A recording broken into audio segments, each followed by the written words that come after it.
5, 2, 1. Hello, welcome to Plat Chat Valorant episode 94. We're live again. Hi, how's it going, everybody? Hello. I'm so embarrassed doing it live. They're looking at me. What? What? What? I get stage fright, Bren. You know this. You've worked with me for a long time. No? That's not true. That's not true. I like the mustache you're growing. Thank you. Yeah, It's I had a pretty- week off work and I decided I'm going to try and grow facial hair. Yep. Balla, where's your mustache? What do you mean? You can't see because of pixels. I got a little mustache. Come on, man. Okay, What are you saying? Okay. Mimi, where's your mustache? I'm working on it. Okay, good. Next week, I got you. Okay, good. Keep us updated. Keep us all updated.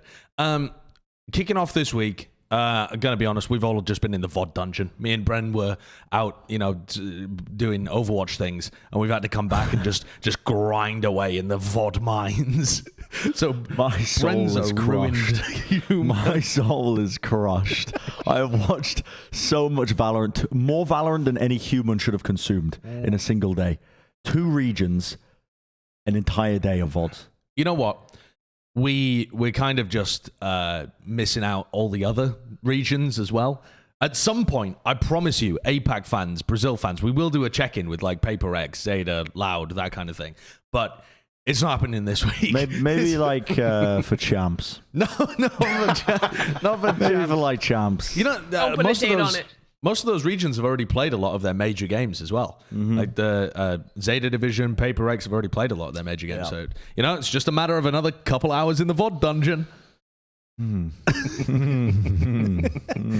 Well, let's start with the news that a lot of people were talking about all week. It's Luminosity Gaming have dropped their roster.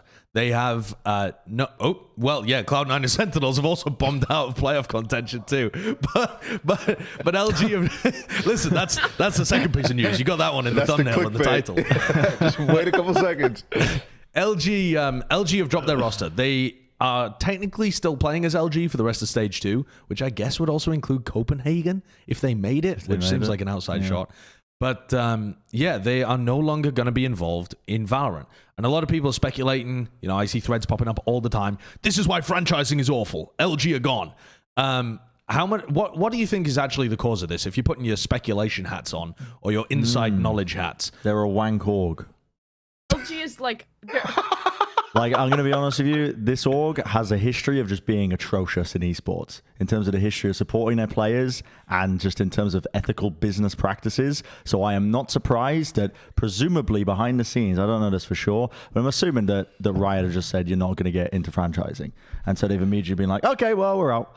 Like, it wouldn't surprise me if that was the reasoning, because this org does have a history in esports of not running teams well, of not managing their players well. And that's not somebody you want in a partnership system within the game. and I don't even know if it's like Riot was just like, guys, you can't do it. I think it's also that the parent company of Luminosity made like a hyper giga loss this year. I think it was something like they lost $7 or $9 million. It was some massive loss that the company was taking, and I'm not surprised that because of that they're cutting back. I know nothing about financials, but that sounds like a lot of money to lose, and I feel like a Valorant team is some of that money. So therefore, great idea, I guess, Luminosity. Also, I feel like it's an org that's unlikely to make franchising, so it kind of makes sense. Enthusiast is the parent company, and their stock prices have been plummeting as well. So it's not just a case of like their expenses. They lost $9 million because they were investing it into growth and stuff like that. They're actually like the largest shareholders are currently trying to replace the CEO and the board. So Guys, shareholders hate Valorant. This is so sad. They also they were the ones that owned Upcomer as well, and just kind of sliced and diced them and tried to turn them into a video company. And now Fion's posting the same fucking contract signing gif that every esports player is to just farm more Twitter clout. So I love Twitter clout. I love it. Yeah. Yeah, but it seems like they're not applying or don't want to be in franchising, and that seems obvious. It's just a grab to be like, hey, by the way, our guys are free agents, so if you guys want this roster, like, feel free to try to get them into franchising. Well, what do you think is going to happen with those players as well? Because listen, if you look at the speculation currently, it's like 10 to 12 teams going to be involved in the North American Actually, it's not North American. I need to stop saying that. The Americans League. And then probably, just over 50% of those, let's say 6 as a random number, are going to be from North America. If you said the top 6 rosters made it, literally just the top 6 rosters were taken up, ported in, maybe LG would get in, but also that's not how it's going to work, because certain orgs will be trying to build their own team rather than just porting over a pre-existing core. So I'm worried about these players as well, because they've said publicly that they want to stick together and that's their goal. But trying to stick together and get signed to an organization for 2023, I think is just setting yourself up for failure, kind of. I feel like maybe the players don't realize that there's going to be a big, washing machine of rosters as you head into franchising, because people don't want to commit with mediocrity. They think, rightly or wrongly, that they can make something better than what currently exists. I think that's true, but I mean, they also still have 2 tournaments to play, right? Like where it's privileged tournaments. They qualified into these. Other people don't have the opportunity to play, the playoffs or LCQ. So there's an opportunity here for them to show their worth, either as a roster or not. And I think there are a number of orgs that are outside the scene right now who have no rosters that are looking at potentially a team like LG. If they perform well, hey, like let's just pick them up and prove that we have everything else it takes to be part of the partnership system. I think that is certainly a path that they could try to go for. And also just like pragmatically for the players themselves, like you need to make a living somehow for the next however long, the next 6 months until franchising hits. We don't even know when that season would start. We don't even know which one of them could make it in. So I feel like it's just about kind of just setting their sights on staying together, competing in the short term, making the best name possible they can, and then just praying that they can either get picked up by an org in franchising or that some of their players get poached off and get those opportunities. It'll be the same thing as what happened to Rise. Rise wanted to stick together. And a lot of their players just went their separate ways in the end because, it's just not feasible. Everyone wants to stick together until they have a big money sign dangled in front of their face. And that's how I feel like it will probably end up going. There'll probably be orgs that are investing into franchising that are just going to look at the talent pool. And if LG end up proving themselves and get a good placement in stage 2 or at LCQ, wherever, if they don't end up, making it far in the playoffs, then I don't know. The players, this is just an opportunity, I think, to just showcase themselves to the market. The prospective orgs that might be buying in or not even buying in, but being involved in franchising in the near future. And I think Balla's point is also accurate. Like, if there are organizations that are going to try and get into franchising but don't currently have a team, they're coming from the outside in. This is the perfect opportunity to show that you're invested, to pick up a team that's actually going to go somewhere, to build your brand value as you head in by taking part in whatever it may be, stage 2, LCQ, that kind of thing.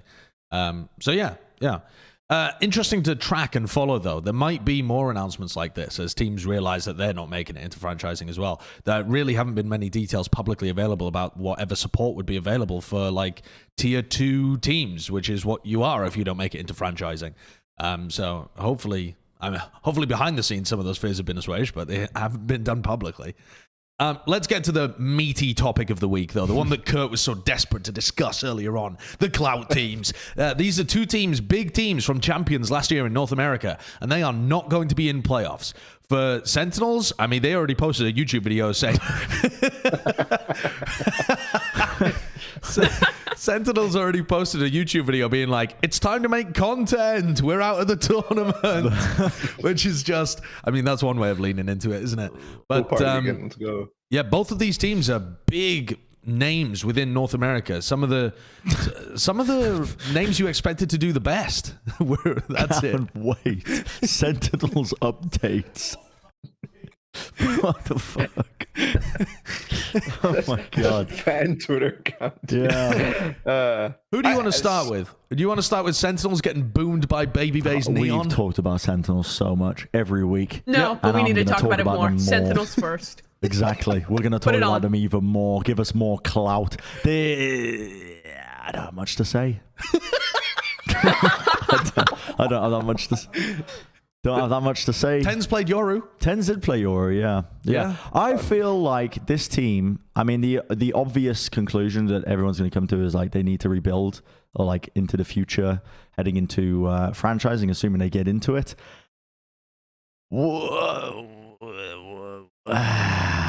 how do you fix this team? Because if it's a cultural problem, you need like a grand reset. I feel like the players that you could even build around in that scenario would be like, what, TenZ, Konpeki?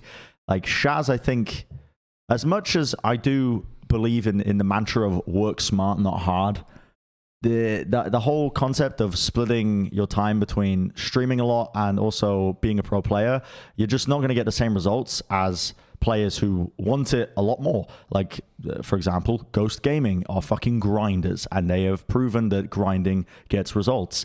And if you don't have that kind of drive and mentality, because you want to prioritize, you know, the content, the streaming, then, you know, maybe I think he does have that drive, though. I think he No, does. he does. He has said a in the grind set past for his own career. That's why he streams, because it's good for your career to build up that kind of reputation. And I don't. He said in the past, but I don't. I think it's one thing to say that and you know and get really pissed off when fucking the children in your Twitch chat question your every move, which he gets on a regular basis. But it's very difficult when the competition you're up against is other people who are just going to be committing every other hour. Rather than streaming, they are just putting it fully into the game. And they have the culture in their teams already set up where it's not this laissez-faire fucking whatever goes boys club. It's an actual like team environment where they are actively working on stuff. Because Sentinels right now feels like the exact opposite of a lot of the teams that are seeing success right now in North America. So, Brent, first of all, I think we need to workshop that a little bit more, because you missed one of the big narratives. So we hit they're streamers. We also hit it's a culture issue. But we do need to talk about, is it a coaching issue? I think that's the one we're forgetting thus far. Well, no, Raucus is playing really well, so it's not a coaching issue. Well, he was playing smokes in this game. Yeah, he's playing. Quite, yeah. The coach is playing. Yep. Jokes aside, I don't know. I feel like Sentinels this week in particular, I know we've pulled way out. I kind of want to pull back in a little bit. I feel like they had like some okay ideas, considering that Raucus had to sub in last moment. I think it was impressive how much they managed to put against FaZe. They adapted well. They fixed some of their issues in the mid game and eventually got to a point where they were shutting down the BBA Neon and pushed us into an incredibly close affair of a game. But still, obviously, they're out, and that doesn't really matter at this point. And the future is all they can really look towards. I think that for this team, I can imagine there's a pretty good chance that they could get a slot in towards franchising. And, you know, you just keep your players, you keep the ones that you can hope to build around. I think maybe you stick with TenZ. I don't know. I know there's been stuff about like him, like not waking up in time for games and stuff. So maybe he's not a fit for a culture, even though he's like a god tier player. I'm not sure exactly which of those players you stick with, but at very least you keep the rest in either content jail or buyout jail. This team's going to stay profitable for Sentinels. I just don't think it'll stay relevant. That's such a great yeah, just wrap them up in contracts and milk them for clout, and that's your path to success, Sentinels. You're just advocating for the org to lock them away into contracts they can never get out of, and yeah, just simply find different players to actually field. Yeah. I don't know. I'm sure the org has some sort of vendetta against contracts as well, so like buyouts and stuff. So fuck it at this point with Raucus and TenZ. I know, just getting held hostage. Kind of absurd, yeah. But I mean, this team is likely to make franchising, but I don't think the roster is likely to make franchising. And all I can hope for, listen, we could talk about this for 2 hours, but all I hope for is that they just have some kind of vision and that they don't just leave it to the players. So I mean, it's the big overarching issue that every top roster in an era goes through, which is it's way fucking harder to stay on top than it is to get there.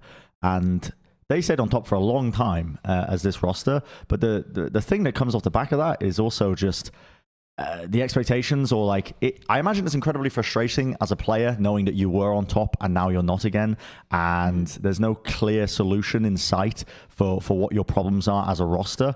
And yeah, but also you see that at the beginning of every new game. It's a cycle at every new game. Someone gets good at the beginning because the tools to get good at a new esport are different to the tools to get good when people already know what the game looks like, and you know you have the endemic talent that comes up, and you know people get better and better and better, and it's not just about who grasps the fundamentals of the game more quickly. So it's just a totally different game. It's not even the same as like 2 years from now. But that's what I mean. And it's not the same as like a team I would that argue gets it instills bad habits as well.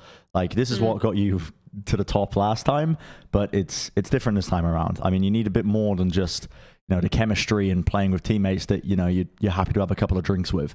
You need a little bit more. and that's the kind of thing I think that a team that was previously on top, they get led astray by it. You know, it's a little red herring swimming through the sea. Yeah, they keep following it. Like this. But that's why I say the only hope for this squad, in my opinion, is that they bring in somebody who can GM the team as they head into franchising, presumably, with an iron fist. That's not going to happen, though. They need iron. They need to be forged in iron. Yeah. Because at the moment, they are like a willow branch. If you push on them, they bend. The problem being that they've never rebounded. They're just simply wrapping themselves in circles right now. Yeah, I mean, like it could have happened, though, Bren, if it was... if it wasn't the same core. I think that's part of the rebuild would have to be, right? A GM who would just rip out the team. Yes. Yeah, I think max 2 players. Otherwise, you just... I've seen it in Overwatch as well, right? I've seen when Overwatch League began, even the teams that were winning prior to franchising ended up being terrible because during franchising, everyone takes the same approach that like the Guard or 100 Thieves are currently doing, or at least all of the good teams do. So you have your pick of the best talent, but then you also put them in a great system.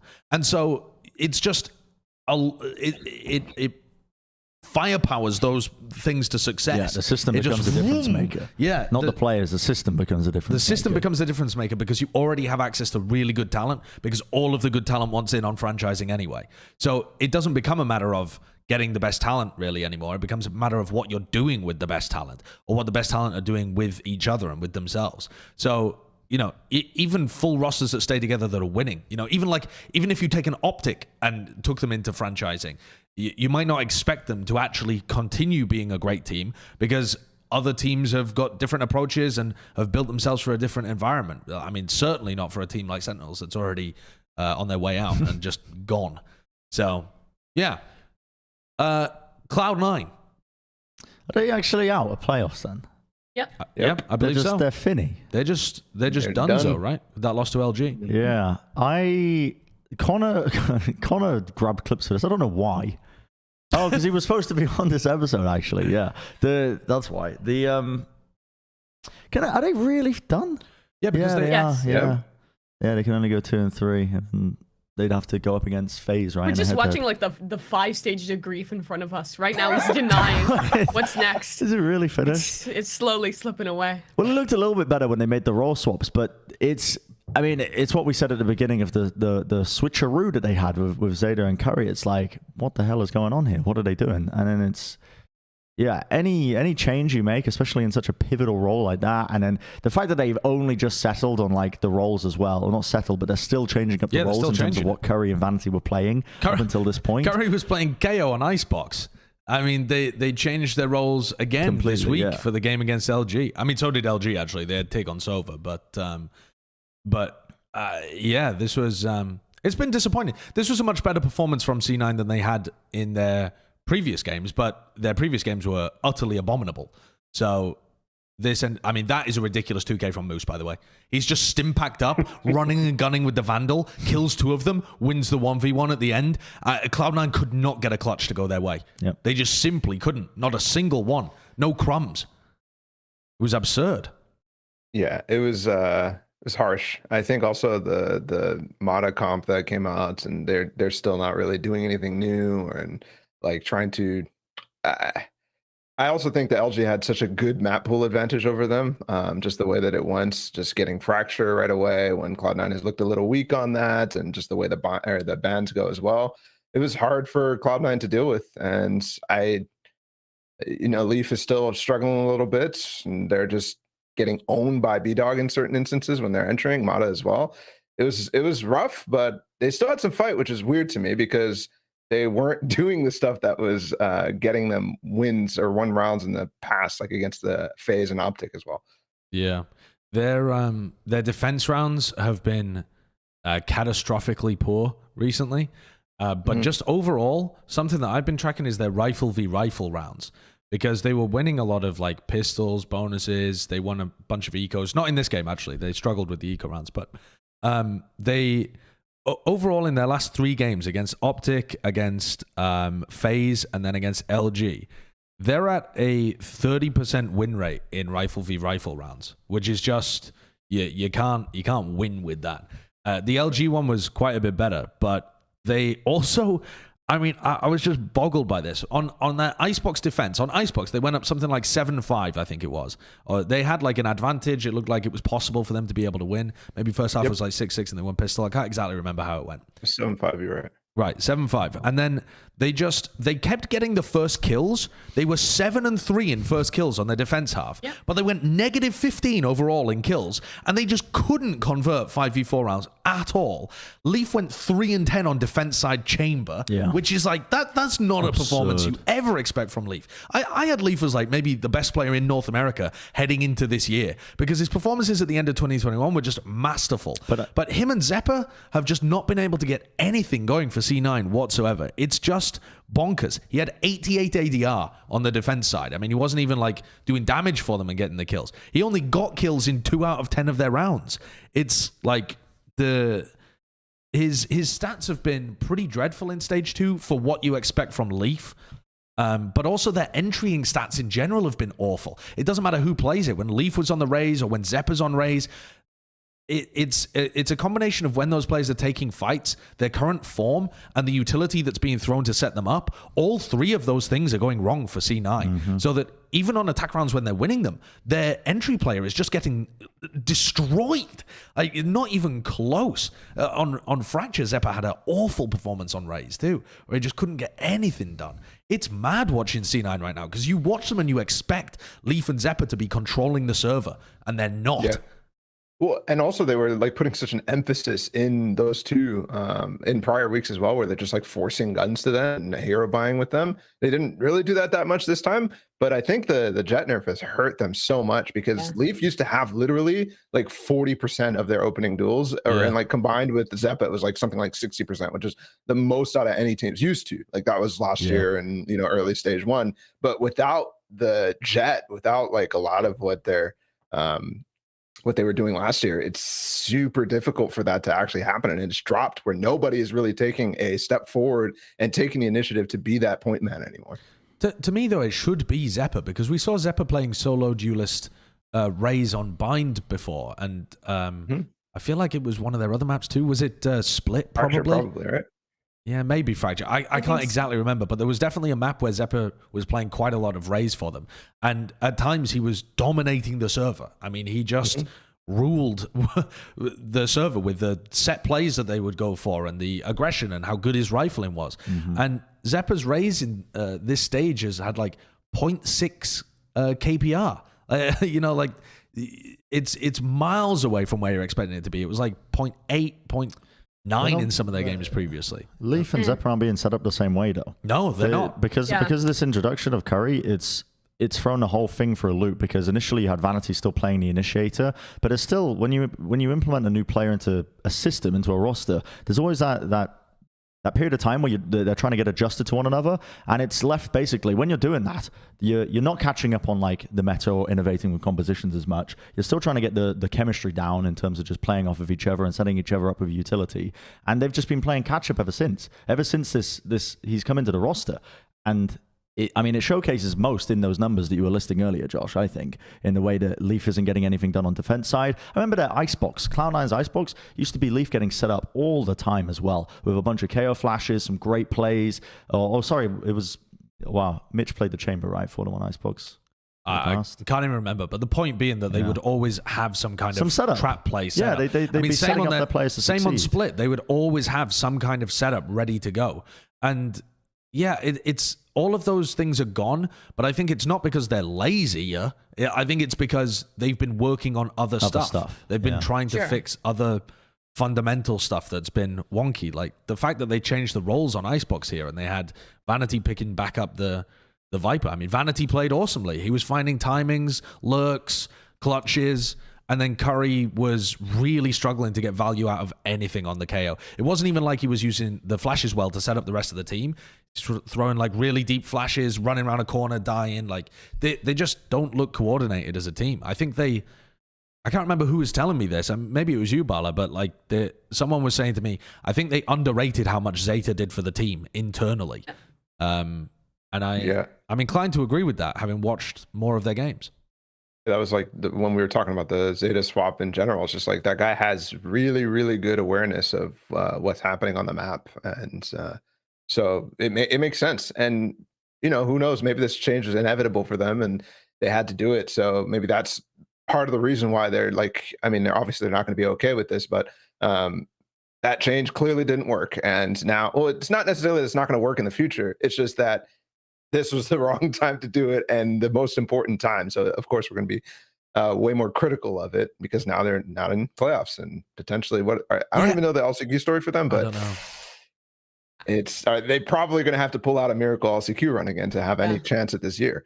Do you think? And I don't know if it's even good enough to catapult them in. I'll go ahead in a second, Josh. But it's also just like kind of the double down on change. They switch things over. They bring in the midseason in Curry, and then they change the roles. And initially, it's like it looks okay. It needs time to warm up, and then we come into this week. The roles change again, and again, it's just like it feels like they're just one step behind. And on the other side, for this week in particular, for Luminosity, they're a team that they've stuck together forever. They have just been changing their comps around coming in towards this stage. They pull out the neon for the first time. They have that opportunity because they stuck by their team, because they had the opportunity to just kind of one by one change those little things to keep them ahead. Cloud9 has just been playing catch up this entire season, and they've never gotten close enough. I was talking to Kurt. Would you mind looking for the circuit points as well with regards to Cloud9's circuit points to get them into LCQ? While Kurt's doing that, I was talking to a coach recently for the North American scene, and they were saying Cloud9 are just a different team in scrims as well. Literally a different team. Like everything's coordinated, always double peeking. Like they're set up to succeed. And in the matches, we don't see any of that. So listen, maybe Cloud9 are just had a good day whenever they scrimmed that team, but it's. Yeah, it Maybe is they're serial strange. chokers in official matches like us. I have always been a serial choker. It's a disaster. It's something you never get over.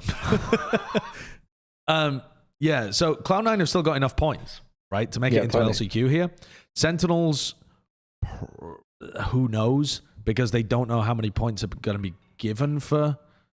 I mean, why does this say 15? Has it actually been announced? This is no, because it's been announced. They put it on the stream the other day. Oh. Yeah. So we actually do know, but we also don't know how many slots are going to LCQ. We assume 8 because of 36. how it was last 8 time. or it was 10 last time, but that was with the OCE teams. OCE teams. Yeah. So there's no OCE team, so I assume it's going to be 8 again. I mean, do we even know that there's no OCE teams? There could hypothetically. Yeah, no, because they're in the APAC. They're in the APAC region now. Okay. Sorry, I missed that. Yeah. So anyways, it looks like they're comfortable, and Sentinels look probably comfortable too, but maybe not. Right. I think Cloud9 is like the last step. So Cloud9 did it last year. Is there a chance that they're able to do it again this year? Is this just a matter of give this roster time and they'll figure it out? Or are they too far behind to be able to catch up within that period of time?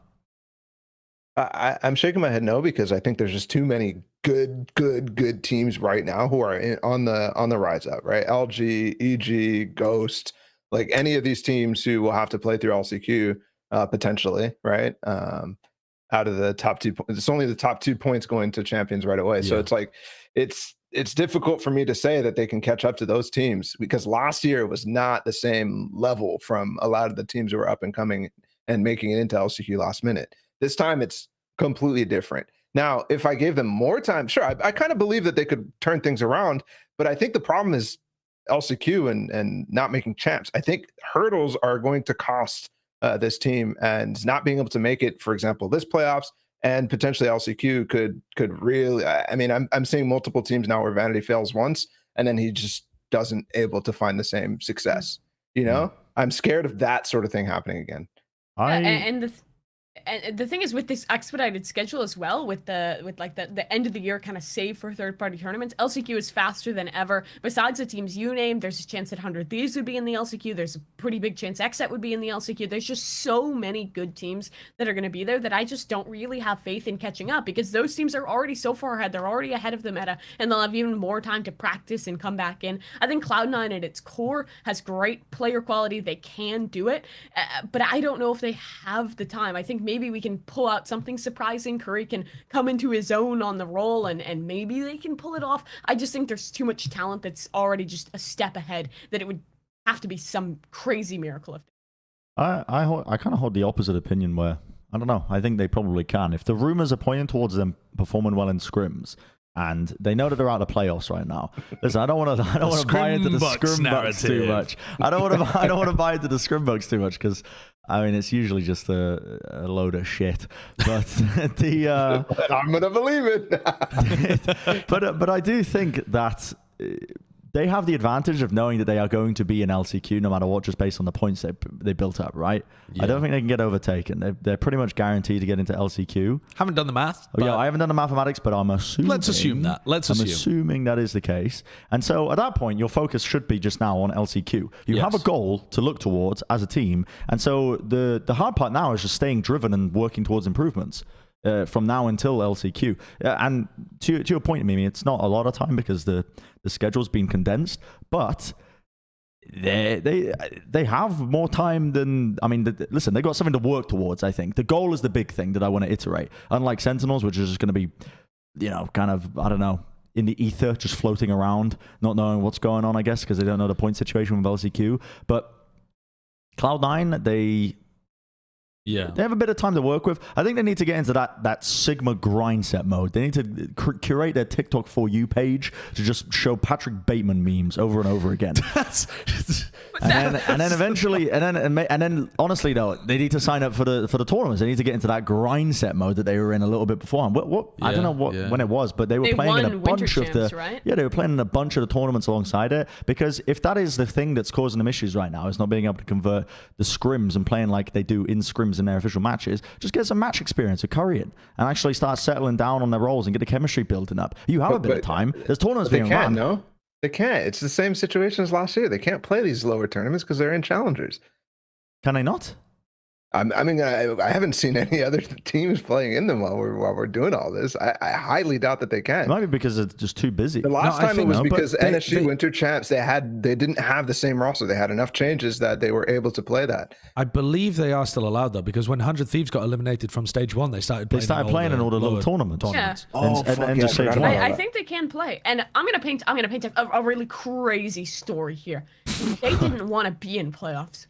They didn't want to be at Masters 2. They wanted the time off. The time to improve, the time to grind, the time to play the fucking Wermcrantz League weekly, the Pit of Valor Wednesday night $25 tournament, so they could improve, so they could get their server time in, come back, and win LCQ. There's Mimi, you always cut to the core, the truth. You always find it in the end. There's like a Texas LAN, isn't there? Like next weekend or something? Sure, maybe. The Georgetown LAN. I saw on Twitter, the XSET's coach was looking out and he was like, hey guys, is there anyone got tickets? They're going to play there. All the big teams play the little league games to win and get the mental up and win it all. There you go. That's the truth. Just before we move on from this Cloud9 topic as well, there's been a lot made about Sentinels' lack of boot camping, right? And how the org doesn't really support them. Have Cloud9 been at a boot camp and been practicing together for any of this period of time? Every time I see them playing, I'm looking at the webcams and it's vanity in the void. It's like the darkest room imaginable and it's just him and Curry and nobody else has a webcam on. I assume they have not been grinding, boot camping, Cloud9 putting them up in a place. There's a lot of teams that are doing that. 100 Thieves are doing that. The Guard are about to go and do that. Who else has been doing it? XSET have been constantly doing that, essentially. EG's at boot camp. Yeah, TSM started. I mean, moving their team to Austin. Ghost. Ghost were doing it for the open qualifier, at least. I don't know whether they are now. Yeah, essentially all the other good teams are doing it. Fucking prime time to do it. Yeah. But time to do it. Cloud9 have also been almost immune to that criticism that Sentinels as an org have been, people have been throwing that at them constantly as well. Didn't Shazam use Cloud9 as an example of other teams who are playing or streaming like 60 hours or some shit? Really? He was like, yeah, Zepp is playing so much on stream. Like, go look at him. Why aren't you bullshitting at him? And look at us now. And here, this is how we turn the fucking Eye of Sauron that is Reddit away from Sentinels and towards another team. Just, a new victim. The ring is moving through Mordor. Well, there's another team actually from EMEA that's in a very similar situation to both Cloud9 and Sentinels, and that's G2. G2's loss this week to ACEND has put them in a position where they are out of the playoffs, right? It's going to be ACEND, FPX, Fnatic getting out of Group A. Group A looked a lot more difficult than Group B as well, but this G2 team, they still have a lot of points on the board because they were able to make, you know, they got the number 1 seed, so they made it the deepest when it came to Masters Reykjavik, which means that they have a lot of points booked up for VCT as well. But they're currently 1-3, and their route to champions, I assume, is going to be through LCQ because everybody else would be able to get more points, I assume. As long as the EU doesn't shit the bed at Copenhagen again. Yeah, as long as they don't just bomb out in groups, I suppose, like Fnatic did. I guess there's theoretically a way where G2's 250 points are just good to go, but that seems unlikely based on previous... I mean, like, if FPX gets fucked over, actually, they would just get 200 points and be fine. but yeah, I think the most likely outcome there is that G2 are ended up going back through LCQ, although it's not guaranteed. How do you see this team performing for the future? They ain't rebounding. Are they? They're not rebounding. God, you're just full of the pessimism today. They are not rebounding, I don't think, because they went through that honeymoon period. So sad. Dude, when Nuki was the IGL, I was so high up on this team. I was watching them heading into Reykjavik, and I was like, "Holy fuck, this team looks so good." They're just playing. They're cooking up shit on the fly. Listen, they're not even in Valo plan with line graphs and statistics. These guys are just throwing shit up randomly, and it's working. And it worked really well because the players are so skilled. You see moments of that with G2, but there's just. I see moments of frustration from like a player making an individual play that's not set up by anyone else. I see moments where players are trying to take on a little bit too much, and it's. I don't think it bodes well for them. And I think Nuki spoke in the past about how the IGL role was thrusted upon him as well. And do you know who's IGLing for them now? I don't know. I assumed it was Nuki. I'm assuming it's still Nuki, but I don't know if it's swapped around again. But I just feel like this team is just dysfunctional. I don't know the way that they operate. I don't know. I get the vibe that they all hate each other. I don't know why. Just watching them play, I get the vibe that they all they dislike each other, but they play because listen, they're just coming together because I don't know that. They're good players, and I don't know. That's just the most rampant speculation. It is pure speculation. It is pure speculation with nothing to back it off. But I mean, we saw them, and I spoke to them at Masters Reykjavik, and they didn't act like they were very friendly to each other. They were very friendly. They were very friendly to each other. But I'm going to run with this narrative. No, but I just think that, God, I've seen this tale before with G2, and I see the honeymoon period, and I see them playing well, and I see them playing off each other, and then it slips and slips and slips and slips and slips. And this could be the what do they call it? The coup de grace. Coup de grace. Yeah. You know, the coup d'etat. Coup d'etat. I don't know what it is. Those are different things. Dude, French people. Coup The d'etat French is like language. when you kill a monarch or something. What? It's made up. The French language is made up. All language is made up. But I speak French, but I'm not going to offer any guidance there. The annoying part here, though, is that I have a point. I fucking knew that ACEND were going to be able to beat one of these teams. And G2, they crushed them map 1. They had a Cypher chamber comp that ACEND split comp just couldn't do anything against. And then, the clip that Kurt just showed, it just all fell to pieces on Icebox. Icebox, normally, amazing map for G2, and their coordination was so off. Like this really clip here, man. Hoodie's holding a one and done, and I think the idea is that when he hears contact, like when he hears a drone, Nuki's supposed to be Soveralting, so that Hoodie can get, like a confused player to get a kill and be able to escape in the chaos of the Sova drone.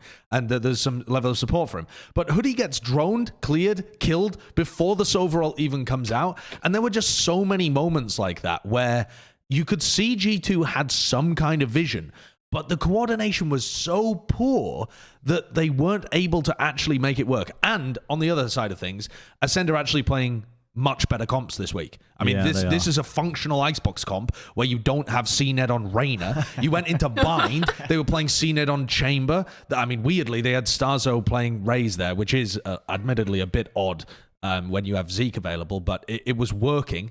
And overall, it felt like ACEND had got their comps in order and got a good game plan this week. At the same time as G2 just had a bit of a coordination collapse on map 2 and 3. But it wasn't terrible. It had some good moments, but it was like those middle of the pack teams where the good moments are also comboed with Mucho Spaghetti-O. Yeah. And so... Do you have confidence in either of these teams to... Well, I mean, G2 can't, but well, in terms of playoffs, like making it to ACEND are Copenhagen? definitely on the up because they're actually figuring stuff out. So I have obviously more confidence. I mean, they're the only ones that are going to be in playoffs. But like this, for example, they take the site, then they actually have another wave of utility to push back site, playing aggressive in the post plant. Things are still a little wonky, like players are peaking individually, but they're playing off each other. They're using utility to put pressure onto people, and it's working for them. I've never seen so many run and gun kills in this series out of any other series before. This would have given something came up on my TikTok page. There it is. My TikTok For You page of like honestly some fucking CS boomers sat in a Discord call doing some like pseudo online podcast where they were just berating clips of Valorant and laughing at it to feel better about themselves playing CS. Sorry. And it was the most embarrassing thing that's ever come up on TikTok. That's basically what we do, except we're not CS players. But they were literally in a Discord call just like watching a clip of Neon popping a rock and being like, dude, what is going on? I can't get it. And it's like, just say you're 46 years old and can't play another game without fucking telling me you're 46 years old and can't play another game. It was fucking embarrassing, but this game would have given them ammunition. This game would have given them fucking food for thought and would have given them proper ammunition for Valorant Child's game. Because there was so much running and gunning. Yeah. To get back to the original question, to bring us back here, I think that, they can. It's not that I'm confident in them, it's just that I'm so unconfident in the rest of EU right now. Bro, the gap is so large between the top teams and this series right here. I feel like it's ridiculous. So like comparatively to Cloud9's journey last year, where it was like a bunch of like teams who are dying, and now this year it's going to be really, really good because of all the teams who are up and coming. It's the opposite for EU. It's the complete opposite. That's how it feels to me watching the rest of challengers. So yes. Yeah. I did, though. I think it's still, even if G2 are making a bunch of mistakes. By the way, fucking me. G2 hit B 9 rounds in a row on Icebox. It's the G2 Icebox. classic at this point. Yep, on Icebox. They went from round 1 to round 9. They went B 9 rounds in a row. Round 10, they tried to go A, came down to a 1v1, and they just ran to B instead. So they ended up planting B, or trying to plant B 10 rounds in a row, despite the fact that the round 10 was not supposed to be. But really, it came down to like the second half because it ended up just being 6-6. Overall, though, I still feel like G2 are a difficult team to get past on Icebox, and they have enough going on that they actually could make some level of rebound because their competition is like, it feels like EMEA are a bit of a two-team region right now with FPX, with Fnatic. Yeah. Like Balla said, who are they competing against? They're competing against ACEND, Liquid, Guild. Yep. These really are bad, man. These are reasonable matches How that the mighty G2 can have fallen. definitely go for. EMEA used to just be flooded with talent. Teams top to bottom 1 to 24 could beat any North American team on a given day. Not anymore. I mean, Not anymore, man. What happened, huh? What happened to this region? I think you Every might day have I'm made that getting one Discord DMs from the EMEA talent just crying. Just crying at the state of their region. I think G2 also got put in a bit of a unfortunate spot where Group A is just stacked, or at least more stacked than Group B is. Group B's got some like 3 really wonky teams at the bottom there with BBL, Navi, and Big. And then even to be the fair, top like teams. the entire group is like pretty wonky just in general. Yeah. So, yeah, G2 do you think G2 are in a better position than C9 or Sentinels? Yes. I think so, because they're still Way showing better. those moments of brilliance. They still have a roster that they've stuck to, and I think even in this series versus ACEND, even though they lost on out, like that first map in Split, that was where they were looking really good. They were pounding. Like G2 still shows us what we have loved from this team in the past. I think some of the synergy issues that Brennan was talking about is still totally valid, but I think there's still time to rebound. I mean, with the amount of points they have, they're definitely, at very least, going to be in towards LCQ.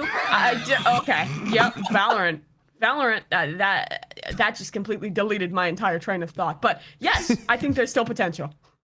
I also they stopped doing some dumb shit that they were doing last week where Mixwell was like playing initiators. And he played Chamber and he was good great. on this map. Mixwell's Chamber looked fantastic map one. He's good on Chamber. Yeah, well, he didn't really Hit or bring miss, that didn't same he? level to Icebox. I really do think he's just a bit hit or miss. He is a decent player for sure. But yeah, I mean, if you want to see some weird shit, actually, I'll just before we move on, I've got one more round cut, which is the round 12, which was Nuki just decided to op on their attack side of bind as Raze, and these moments were like Nuki just knows he's better than everyone else in the server, but then he thinks where he thinks he is compared to everyone, where he actually is compared to everybody else. So he's trying to do like everything here. So that's why this is what I'm saying when I say trying to walk his op. It feels like Nuki has muted everybody in the Discord call and has taken things into his own hands. I'm looking at shit like this. There was another moment as well where he went for a sand crunch by himself. Just ran through the TP with his ult. It worked as well. Yeah, he got a pick, but my God, like, dude, play off somebody. It feels like he's muted himself and is just like, I don't know. I've played ranked games with people like Nuki. Not Nuki himself, but like just people who don't, I don't know. There was no effort to work together. That's what worries me about G2, though. This is why I actually disagree with the point that I think I would have more hope for G2 over like Cloud9, for example. I think Cloud9 I'd have more hope to rebound, because I think G2, I don't know. There's too many of those moments that just I'm glimpsing in. It feels like I'm getting just I don't know, a glimpse into the inner mechanisms of this team. Yeah, I mean, it sometimes does feel like they don't trust each other. Yes, like they make a play, but they don't trust that someone else is on the same page. There's a trope to sync it up in for a fucking while. sports anime where like there's a team brought together from a bunch of really good players, but they don't have the trust and friendship factor. You know, they just don't have it, and that's the thing that's always the downfall. Like, yeah, they might individually be better than every other team they play against in the finals, but the other team has got fucking friendship. So now I'm understanding so much more of your analysis. It's all anime based. Okay, let's move on for this though as well, because one of the other big topics from EMEA this week was that Mech lost to Big, and I know that we're starting the podcast by talking about all the teams that are in a rut right now. Don't worry, we're about to turn it around. We're about to talk about the teams that are popping the fuck off. But one final topic here about Mech. They have now put themselves in a situation where if Mech lose their next game and if Big win, and both are possible. Mech are playing against Liquid. Yep. That's a losable game. Big are playing against BBL. BBL. That's a winnable game. They both have nearly exactly the same stats. I mean, they've both won like a smaller... Big have actually won more maps and have a less bad round differential as well. Those are both winnable games for for Liquid or Big. If that happens, Big get the spot in playoffs and Mech don't. Which is astounding, because Big have basically never won a series, and they're now one series away from being able to make it to the playoffs. Well, there's another kink in there's another wrench in here, which is if Navi beat Liquid or not. Well, no, Navi beat Liquid. Mech Navi beat Guild. It's a 3-way tie. Mech have tiebreakers against Navi and yeah, but if it's a 3-way tie, BBL. it's no head to head. It's off of It's maps. round diff, Oh, right? really? Maps Even and if, then round even diff. if a team has tiebreaker head to head against both of the others. I mean, not sure, but I assume not. Yeah, I mean, maybe that's the kind of the point here being, though, that Mech have given Big their only match win in the modern era of the game. And they might have just thrown their season away. Balla, I want to come to you because you were the guy that was telling us, don't count Mech out. They could still be a top 2 team. They could still make Copenhagen. And I saw you write in the Discord after this game, Mech a poo. So I want to check in and just, honestly, I don't even want analysis. I just want to know how you're doing.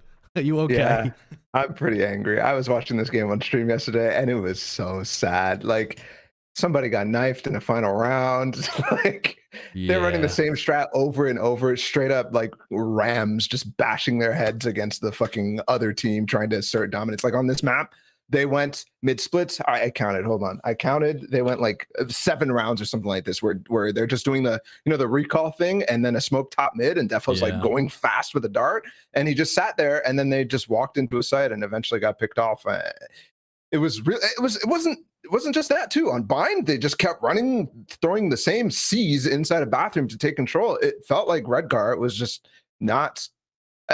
It felt like Redgar was calling the same type of thing that he was doing before Champions in the Red Bull Cup. You remember when they got 13-0 against Ascend, and they ran that solo split comp where they were just inting consistently by running cool strats, and Defo was just like dashing up. It felt like that, which is so strange, especially because they just started boot camp and they looked pretty damn good last week.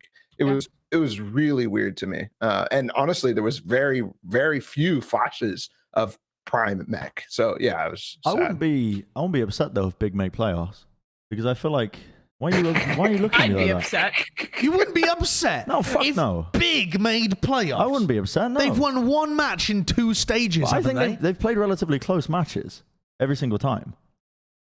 They're negative 20 in round differential. I mean, they play a lot of maps. Yeah, I mean they have been and they lost them all, close. Bren. They haven't just been blown out, but in this one though, I was pulling the clips up for this, and I saw some absolute moments of brilliance. I mean, Twist and Opping, they got an Opp in Twiston's hands, and this guy was taking over in terms of the first kills, really setting them up. But Aslan's fucking controller play is actually really clean on the Omen, like especially in this map. I mean, the guy was phenomenal. We watched a clip earlier of him.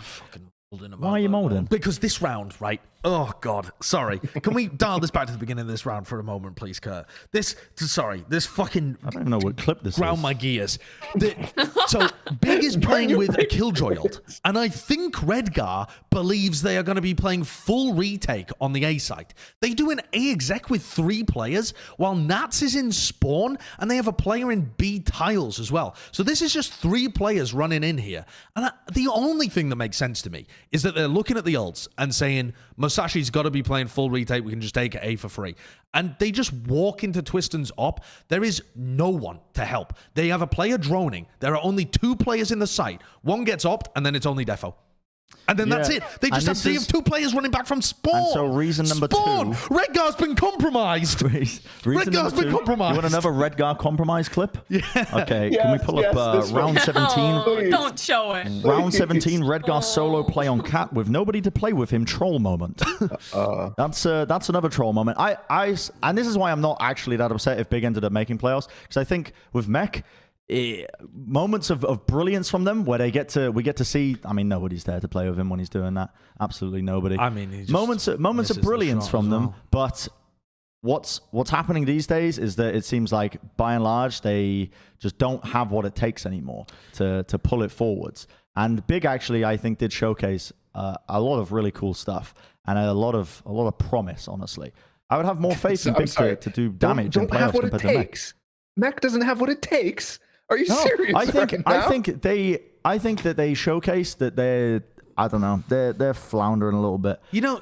Yes, they're floundering. But they still have what it takes. They've proved it. They've been there. They've already been to that place. Weeks. Oh. I mean, this is true, but they still, like last week, they looked so much better. They come back this week, and I'll be honest, they weren't floundering. The fish has been dead. The fish looked like it had been dead for weeks, man. Like they come in, it's like one side they're just doing the same shit round after round, and then it feels like once they got to defense on Ascent, it just felt like they were booming. They were just making like solo plays, so much dumb stuff. Like the calling felt dissident from what the players were doing, but they can still be there. I feel like I'm on the crazy copium, but we know I wouldn't say that they don't have what it takes. I don't think that's fair. Round 22, Kurt. Don't show that. Round 22. No.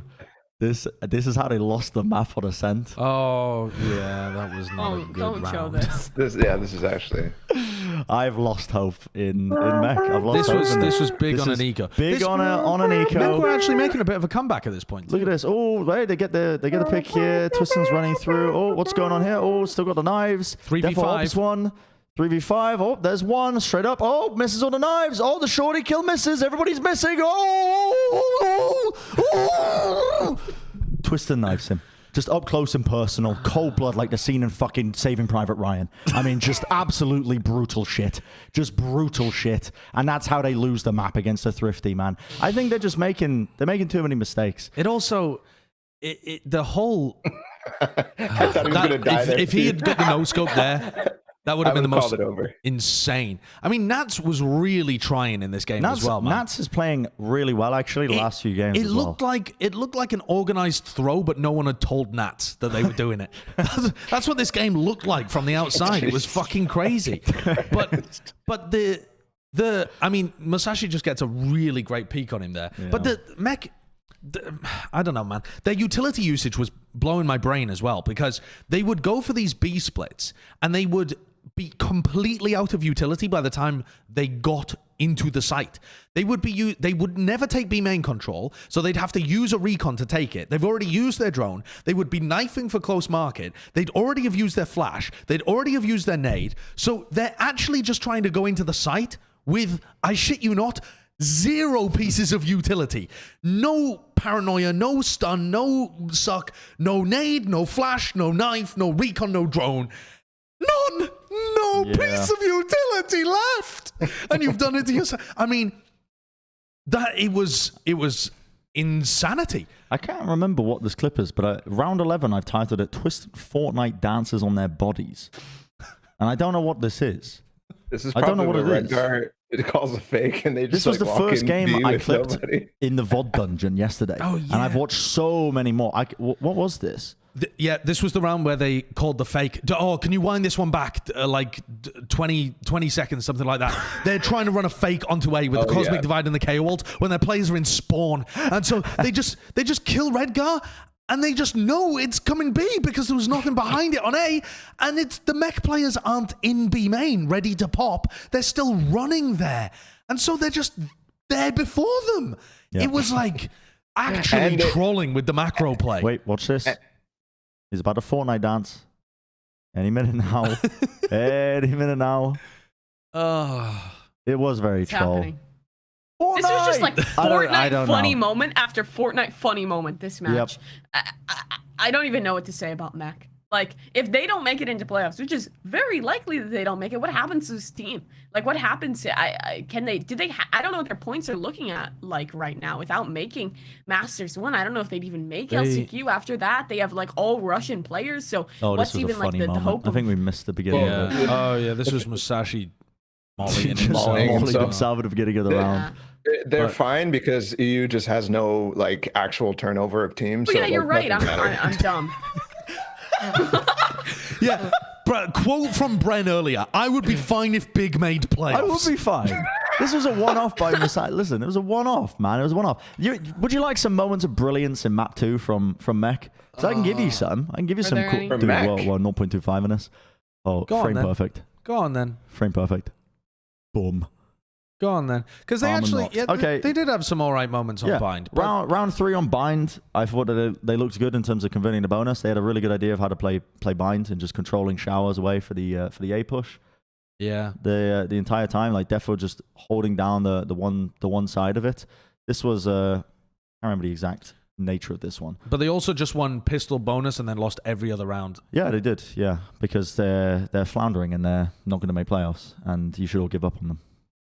It is sad, but at the same time, I really feel like Mech are in a different position to a lot of the other teams because of the IRL factors involved with them right now. Yeah, for sure. So I don't know. Yeah, I don't want to be too harsh on them because they lost a ton of momentum just on the back of the. But they are also boot camping right now, right? So that implies that they're with some organization willing to fund it. Not that I know who it is or whether that's true, but they might be funding it themselves as well. Could be. I also just said the words. Literally, I don't all want to be just too went to harsh like on them. someone's mom house and was like, "All right, guys, we're getting together. We're bring the PCs. We're LAN partying. We'll try it out." Yeah. The frustrating thing as well, looking at Mech, is that they are like 1-0 on 3 of the maps in the pool. I can't remember exactly what it is, but it's like Breeze, Icebox, and something else. Can't remember what the other map is. Maybe Fracture. Maybe it's something like that. Breeze, Icebox, Fracture. Something like that, anyway. And Mech, they keep picking Ascent, even though they're negative on the map. It's like Mech Stop Picking Ascent challenge is the most difficult thing for them. They've just been awful at their at Ascent right now. Yeah, I mean, look at this. So I don't know when this is for. When's this since? Oh, this is in stage 2. Yeah. So they're 1 and 2 on Ascent. They've won on Icebox, Breeze, Fracture. They've been losing Bind, Haven. I don't know. It's not even like the teams they've played have been atrocious at Icebox, Breeze, and Fracture. They're on a massive winning streak for Breeze as well. It's just that everyone bans it against them. It's yeah, sad. They're a weird team. They're a weird team. Should we talk about the teams that have been doing well? Okay. Please. Let's inject some optimism into the show, shall we? Let's talk XSET. Let's go back to North America for a moment. XSET, they had a win this week over the Guard, who've been rejuvenated. It was a banger of a game. And they look, listen, Group A is still madness. I don't know really who can say who's on top, who's behind, etc. But XSET look poised to push towards the top, and the Guard take another loss, but it is still possible. Sniff the copium, Mimi. It is still possible for the... That's like taking a line of copium. That's A line of copium. How do you take yours? That's the only way. a mask. Normally, listen, I've seen you before with a mask, and you just took a fucking rip of it. That's a very different thing. Same deal. But yeah, the Guard still with a potential chance of being able to make it to the playoffs because they're, in a similar spot to NRG and TSM. So, XSET, how are you feeling about this team? There is a 3-way tie right now with 100 Thieves, Ghost, XSET up at the top. Are they the third team? Are they looking like they could make top 3 in NA? Where do you fall on this side? I think I'm still holding them in, like, they'll probably be, like, 4th-ish again, but they might pop off it and pull through. I think this series from them was actually pretty good. They started off a little bit troll. Split was a lot of funny moments from XSET, like, especially in the second half where there was, like, 2 or 3 rounds in the post-plant where they just giga-fumbled the bag, and Guard did really well to punish. Guard was definitely back in form and looking really nice throughout this series. But then for XSET, they still rebound. They come on in to Icebox, and Cryo just giga-farms. It was clear they came prepared for the matchup. They had like a really cool setup where they were kind of holding the space in towards mid, kind of knocking down a crossfire, which was a play that they had read that the Guard was going to go and split in towards the B site. And they come back and they managed to close out the series. I think this is where the roles were looking most comfortable. Zekin on the primary duelist was looking fantastic. They were putting good space for Cryo to be able to have another performance after being a little bit slower in their previous game. But I don't know. I still don't value them as like very giga top of the group. They're gonna make it. I think for me still teams like 100 Thieves, teams like even like Ghost Gaming or OpTic are still more at that place where I think that they would beat out XSET in a head-to-head. XSET is still just kind of like a nice piece of white bread. Like they're good, but a lot of their strategies are still pretty basic, pretty readable. We saw that in the 100 Thieves series where 100 Thieves came prepared, shut down a lot of it. It's the old classic. I still have some faith in them to place highly, but it's gonna need a couple pop-off performances, and I'm not vesting my money on it. Yeah, I think as well, just because they're playing against a Guard, I thought that this was a good showcase on the Guard considering how poorly Sire Player was playing across the board. Because they're always a team that honestly, in the past, they've lived and died by his performances a little bit, where they did rely on him to get the first kill or pop off a little bit for them to be able to win out rounds. But overall, he didn't have an outlandish performance. He had a bad performance, and they still ended up making it really close against XSET. He went negative against every player on XSET. Like every individual player, he went negative against them, which is bizarre. Yeah, so I think, my takeaway from that is that this is Guard are kind of learning from the mistakes of the past, honestly, and they played a lot better. Yeah, XSET still managed to wrangle out the win, even if it was a bit scrappy on split here and there. But yeah, I think I agree with your point, Mimi, where I just don't see the explosive potential that might take them above the other teams in their group or other teams that might be in the playoffs. It could be there, but we've been saying that for years, as it feels like, right? Especially since the introduction of Cryo, because we were talking about how that's the addition that's going to add that explosive element that's going to make XSET truly dangerous. But yeah, I don't know how I feel about them at the moment. They're I still a just really feel good like team. they don't have the same wow factor. Like you compare to 100 Thieves, where it's just like they'll pull up these rounds where Will just like rushes down mid, finds so much value off that play, and they have these great kind of counter strat preset setups. And for Ghost Gaming as well, they'll just pull out a new agent. They look so good with Nismo just flashing around corners, doing all this like crazy shit that can pull them over the lines in close games. For XSET, it's still just like they're good, they're consistent, but I don't know if they have that's something, the special something. They don't have the pizzazz, the little bedazzle on the edge of their gameplay. It's funny because that's been like my argument for why I've not been excited for XSET for the longest time. But this game was different to me, man. I don't know what it was, but like BCJ, for example, on Split, I think this is where I saw it. BCJ and Def were just feeling themselves. They were just fucking walking up on BCJ got angles. like 6 And they were entries just walking yeah, up. he's just walking up on angles and spamming somebody through a wall. It was like so unbelievable that I was just like, dude, like, and the thing is that it wasn't crazy shit. And I don't want them to go into like, you know, make a hero plays and stuff like that. I want them to continue to be good fundamental team that you'll see never really step over the boundary. But if they have that sort of like anger to them, is what it felt like. Them and nobody else did. Yeah, I did actually. I predicted you did last week. I wasn't. Yeah, on the but you're show, on the I episode, predicted so you don't get any cloud. It's okay. exactly. They felt mad. They felt like they thought for them that they deserved to win. Like that's what it felt like.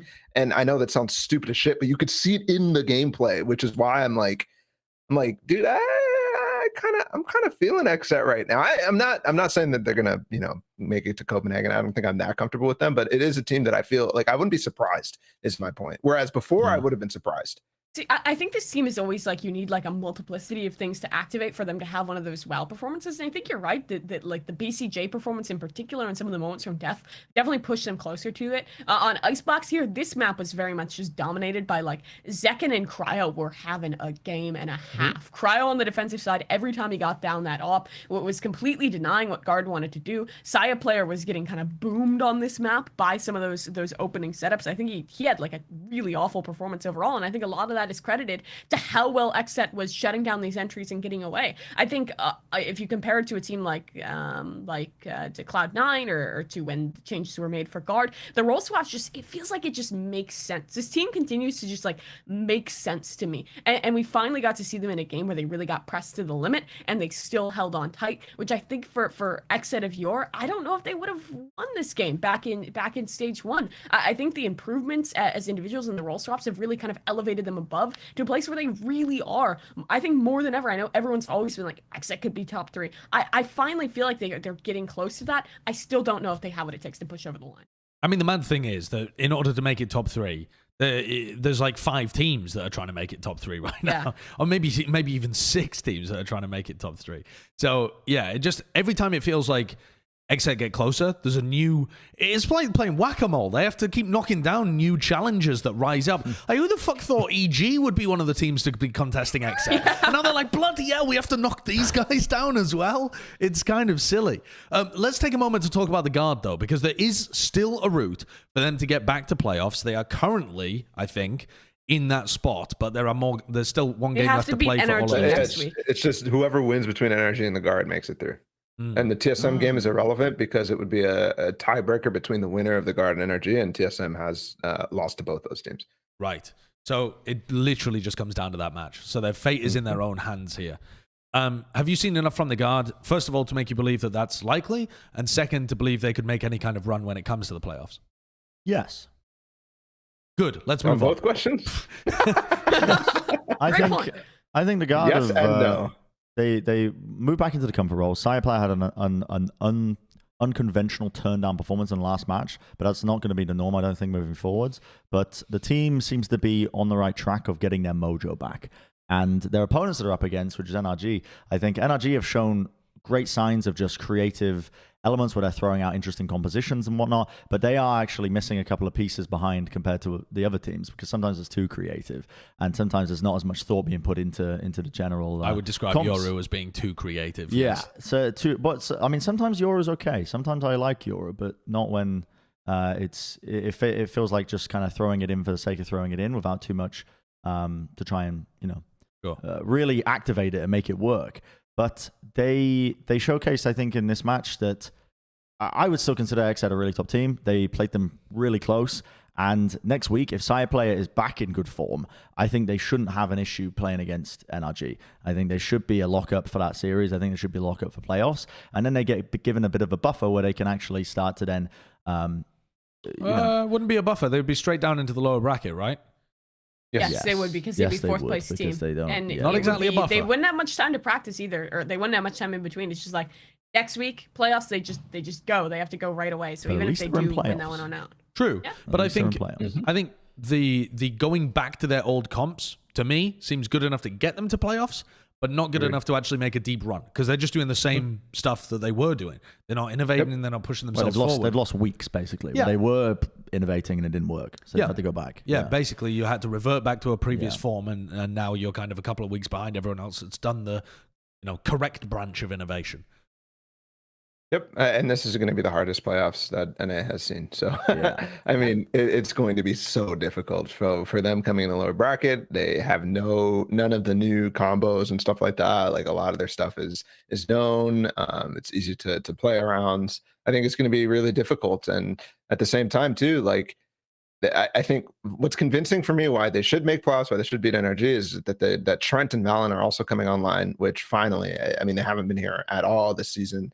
The calls are good, but they're just, the reason why they're not going to make it deep is they're just making so many little mistakes that costed them this game and will cost them games down the line. There were so many little mistakes, missing a molly, putting out the Astral, letting a defuse get stuck. Like those types of things are consistently happening that are hard to fix as well. It's and you're still seeing some of the guard flashes, but it's like at this point it's not enough. If you look at NA playoffs, I think, like you said, Josh, there are 6 teams that I would put in contention to be towards the top. 100 Thieves, Ghost, XSET, EG, OpTic, LG. I think are all teams that can compete and finish top 3 if they really want to. I think for Guard and for FaZe, obviously they're innovative. We'll talk more about them. But for Guard, it's just like they're playing from so far behind. They're still showing these moments. But if they're coming into playoffs trying something completely new, there's no room for errors. And I don't have faith against what level of competition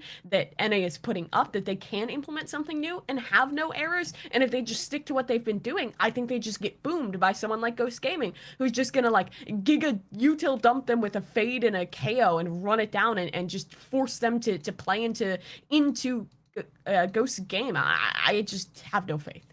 Just sad to say, but I don't. Let's talk Ghost. You brought him up, Mimi. I want to talk about him. Are they the dark horse to make it through as a top 2 team? Feels like people know they're good, but they are just getting into the conversation as this team is seriously dangerous, serious contender for a top 2 finish here. I think next week's game where they play against 100 Thieves is going to shift this narrative one way or another. Because if they get, maybe if it's a close game, it won't shift it too far. But if they get blown out, okay, they're probably not going to make top 2. If they win the game against 100 Thieves, I think people are going to start shouting from the rooftops about how Ghost Gaming are going to Copenhagen. I mean, behind the scenes, a lot of teams are showing Ghost respect. Yeah. Like, just understanding that these guys, they're grinding hard. They are playing a ton in terms of compared to a lot of other teams. And, I mean, they've always been scrim demon, like... It showcases in their play. Yeah, I mean, it showcases. Yeah. Yeah. I mean, talking about the game against TSM, I'd say no, but I think in general, yes. I've been so impressed with this team this season.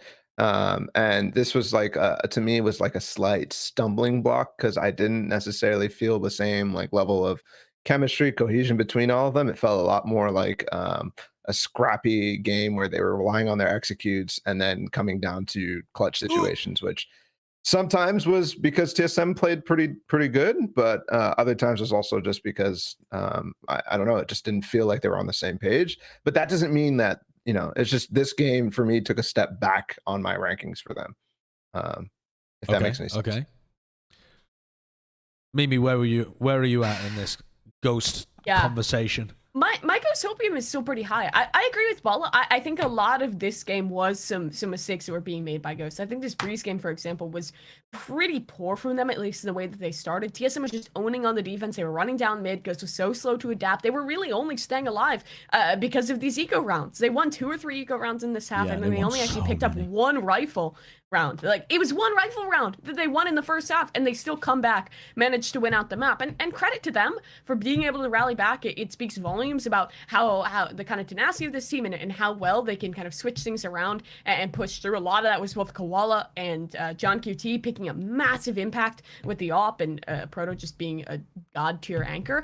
But it feels like a lot of this game was like Ghost just barely holding on, and TSM actually making a lot of the better plays and then fumbling the bag a little bit in towards the second half. But I don't know if that necessarily lowers my stocks, because this team has had scrappy games like this. If you think back even to week 1, they almost lost to the Guard. A lot of these were shifting away from them, but they came back. They kept working on through. Very clean game that they won. Or it wasn't week 1 that they played the Guard. Sorry, that was week number 2, because they lost to XSET week 1. My faith is still pretty high in them, but I'm not putting them up there as like they're gonna make top 2. I think they have that potential. I think they're still showing that they can push that far. The second half of Breeze was great. When they switched in towards the second map of this series, I had a lot of faith in them. They did let slip a few rounds. It allowed TSM to come back and make a comeback, but I'm still at a point with Ghost where I'm willing to forgive those moments. This is still a new team to this level of play, and I think even if they don't make it to Copenhagen, if they can make a deep run here, hopefully get enough points to slot in towards LCQ, they're still in a really good position considering the history, but I wouldn't count them out.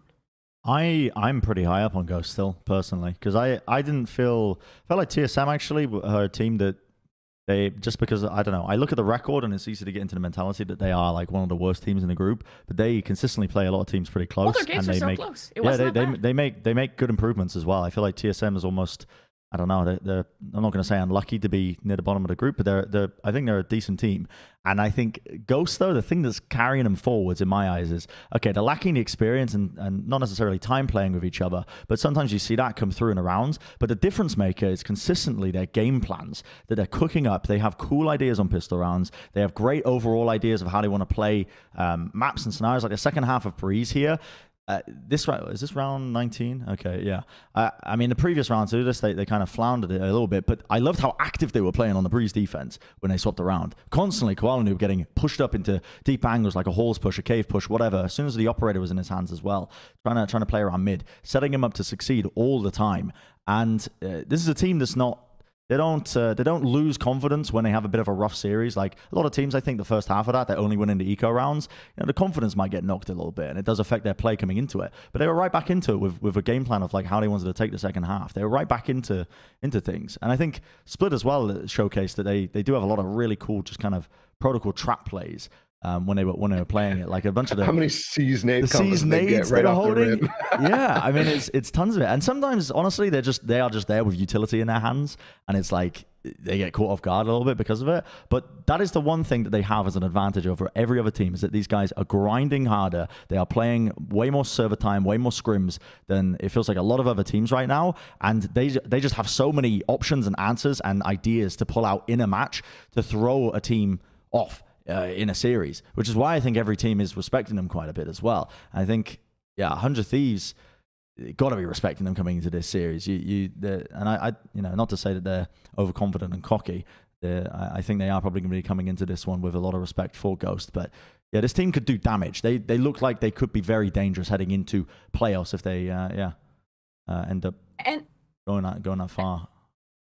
I think this team is also pretty hard to kind of prep against, because as to what you were saying, Bren, a lot of their stuff, it seems like, is just really good, like on the fly calls. I think with Split, a lot of the kind of openers that they found with the C's, with the nade, with some of those pre-setups, that's obviously stuff that they've planned ahead. They come in with this game plan, but the calling, once they get deep into games, has also been really good to adapt. I take a look at the overtime that they were pulling off in this series. They were changing things up at that point, pulling out some of these new ideas, still willing to take risks even when these games get close. And they also have like just that massive wow factor that's just like the clutch potential for these guys. For Nismo, There were some giga crazy rounds that they were So winning. There was like the consistent. 0.01 second plant coming on down. It's the consistency that even when they're failing, they never get boomed. Even, I would say, in this TSM game where there were some moments that you would have justifiably been boomed. There was so many just like backside moments where GMD got like 9 bazillion. Why are you adding an extra syllable into that word? Boomed. Boomed.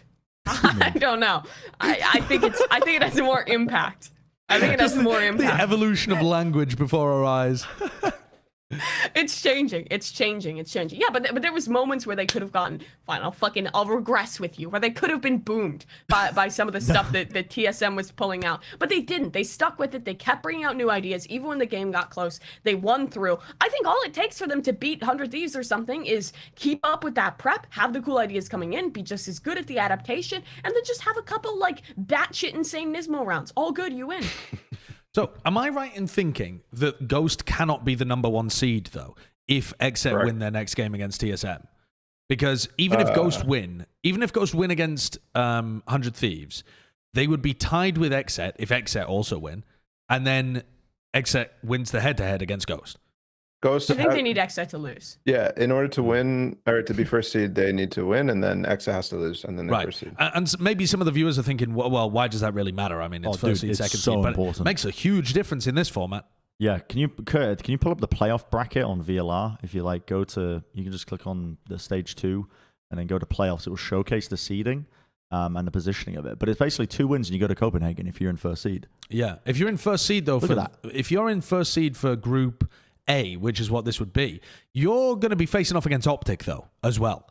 And so, listen, I'm not saying it's advantageous to be the second seed, maybe, but it kind of could be. You might be playing against OpTic. No, you might be playing against OpTic go up against the. Yes, but OpTic, if EG win their next game, EG are guaranteed first seed. So, there's nothing. I see it, right. There's nothing OpTic can do themselves to ensure first seed. It's on EG losing. So I think a very likely outcome is EG finish first, OpTic finish second. When you're looking at the other group, dude, forget the mathematics. Forget the mathematics. Throw it out the window. It's super important to get first seed. It's a big deal. And a lot of it's going to come down to the 100 Thieves Ghost game. But for Ghost, some of it's outside of their control if XSET just win. So let's talk 100 Thieves then, because their outcome really is in their own hands. If they win the game against Ghost, they are going to be first seed, and they are going to be 2 wins away from qualifying. 2 wins away? 1 win away? Yep. It's 2 wins away. 2 wins away, yeah. Two wins away from qualifying. You just have to make it to the finals. That, to me, already, in my opinion, puts the 100 Thieves project as a success, because people's expectations has to be better than the previous roster, which they've already succeeded at, frankly, and has to be, a lot of the community were looking at the players involved and thinking, oh, these are shitty no-name players, they're not going to go anywhere, and they've massively exceeded those expectations. I suppose from the 100 Thieves staff, they might think it's officially a success if they actually make it to Copenhagen or make it to Champions or whatever. I don't know what Nate Shot's got in the back of his head, but to me, this project is on the way up. The business people are thinking of. Yeah. But they took a small blip in the road with their loss to TSM, and I was worried, okay, maybe they're not going to continue to improve every week. But they just stepped over NRG like they were a little smear. They really did. I mean, they looked so good this week. There were so many things that I'm like, wow, dude, like the fact that they have the discipline to sit at the back of a Viper ult or wait for whatever utility that NRG is about to put out, or also, spot the ult combinations that are possible in certain rounds is just really, really, really solid from 100 Thieves. And it went from the TSM game where Will and Asuna were just like no longer working well together to the next 2 series just pounding together, and Asuna supporting Will in great ways, and then Asuna also able to follow up. I mean, it was just so good. This is a round where they Will and Asuna this is actually Bang, push up in main and get a thrifty round against an RG where his situation does not look good.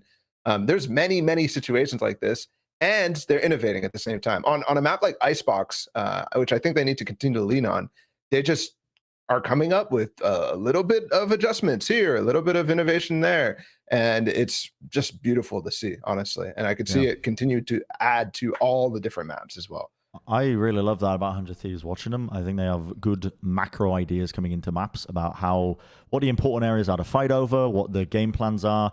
I think I say this every single week, but it's true. They do think about a game really well, and I think that's just been drilled into them, presumably by the staff as well, kind of just about how to think about each round coming into it, what ultimates are online, blah, blah, blah, whatever the game plan should be. But they're a pretty intelligent team in terms of the way that they play. They have really good prep, like from just the stuff that's being cooked up for them, and the players individually, all really sick. I think, honestly, I know ACEND didn't put up the biggest numbers in Icebox himself, but I do think it's fucking stellar stuff from ACEND. I'm assuming I used the word stellar just because it's literally on the screen and it popped into my brain. I wasn't trying to make any fucking 100 Thieves pun. I swear to God, I'm just an idiot. I think it's really sick that how he's able to play multiple roles to a pretty consistent level. There's not many players that are able to fulfill that kind of I suppose glue for the team and be able to perform at a very, very highest. But ACEND's been able to do it for this team, and he's been able to just fill in those gaps for them. I mean, a player that comes to mind that does it and honestly just goes crazy with it is Alfia, but Alfia is just a different beast entirely. That kid's different. Yeah, he really is. I think, was it Asuna actually tweeted after this game as well, saying that he was extremely happy to have taken down his former teammate Ethan too. Really? I think he tweeted about it, didn't he? Yeah. I remember reading a tweet that said something to do with that, where he tweeted and he was just like, GG's, I was fired up or something like that. Maybe, did I dream it? No. Oh, yeah, there you go. Can't lie, it does Yep. feel nice to beat my ex-teammate Ethan. There was also like a video that they had for the broadcast ahead of time that was like, hey, like we used to play together. Like Ethan was like, Asuna was just like this young kid when we were playing. Now he's a big guy and he's out there in the world, and hey, he won. That's completely besides the point. But for 100 Thieves, I think one of the craziest things about them is like just how well they do around the plant. On this Icebox game, when they were on the defensive side, the retakes were just so fucking good. Just Will charges in. They have so much utility to support him. Someone gets on the spike immediately. NRG have a composition that's built in a way to kind of allow some really strong after plant scenarios, and it was kind of boomed. Then we get on over into map 2 and bind. Their retakes still look good. They get to the attacking side, and spike goes down just like every single round. Just default a little bit, go showers, Sage well down, get the plant, and they won it. Just time. They kept pulling these rounds off, and NRG never had an answer. Just how well drilled the setups are for 100 Thieves, as well as just kind of the calls that they were making on the fly were really nice. And yeah, like you said, like NRG was just a wet noodle. They just got pushed over by those setups. Yeah, I actually really like that position that Will was continuing to play in. There's like pushed up in Pistol, I think, as well, right? Yeah, he was playing there a couple of times, and a lot of the time you end up going 1-for-1. Actually, Mech was playing in that same spot. ACEND was playing in that same spot as well when they played Icebox this week. And it's a really good spot. You can double up from the back of yellow as well, so you're not actually playing a one and done. You're playing a double face sightline for anyone who swings Snowman. And even if you go 1-for-1, you're actually just slowing down all of the retake They have attempts. to clear you out. They have to clear you, and it takes so much time off. And sorry, Mike, we're just detailing the tendencies of your team on Icebox. Well, I think they'll change it up, honestly, because this wasn't something they were doing previously. And this is a position where if you play there all the time, it loses some of the value. I think 100 Thieves are just throwing in new ideas for a lot of their games. Yeah. The way they got into it too is just super sick as well. I mean, they understand the comps so good. They use the Killjoy ult to push him back, and then he uses his Showstopper to clear out Snowman, which is the only part of the site that's not covered by the ult. And they're Hunter's Fearing at the same time, so it's like super easy for him to get support and do the goal of clearing out Snowman so he could play in that position. So yeah, I mean that's specifically what I'm talking about with 100 Thieves, like coming up with a little bit new stuff every single time they're playing Icebox. Are they favorites to make Copenhagen? If they get the first seed, if they beat Ghost, let's put yourself into that position. They beat Ghost. I'm not going to say it's a blowout, all right? It's a close game, but they win. Let's live in that world for a moment. Okay. Are they favorites to make Copenhagen as the #1 seed from that side? They would be probably facing against OpTic in that match in the upper, the first game that they play. That's a likely outcome. It might not happen, but that's likely to occur. Are they favorites to make it? I don't think you can say that with North America, with the teams, man. I just don't. I don't feel comfortable with calling any team the favorites to make it to Copenhagen other than OpTic, I think. I wouldn't even Because- say that necessarily. Yeah, not even necessarily OpTic, but OpTic, I still think that they're coming into it with the same drive that they were in Reykjavik and ahead of time as well. Like they haven't stepped off at all, and they've continued to innovate and play really well. But there is so much talent in North America that's going to be in this playoffs that if they end up, for example, I think they'll make the number 1 seed, but even then I don't think it's a guarantee, because you're potentially up against. You're going to be up against, I think, OpTic, because that's the winner of the game just before that, right? Yeah, that's presumably likely. That's likely. And then if they get knocked down by OpTic, EG.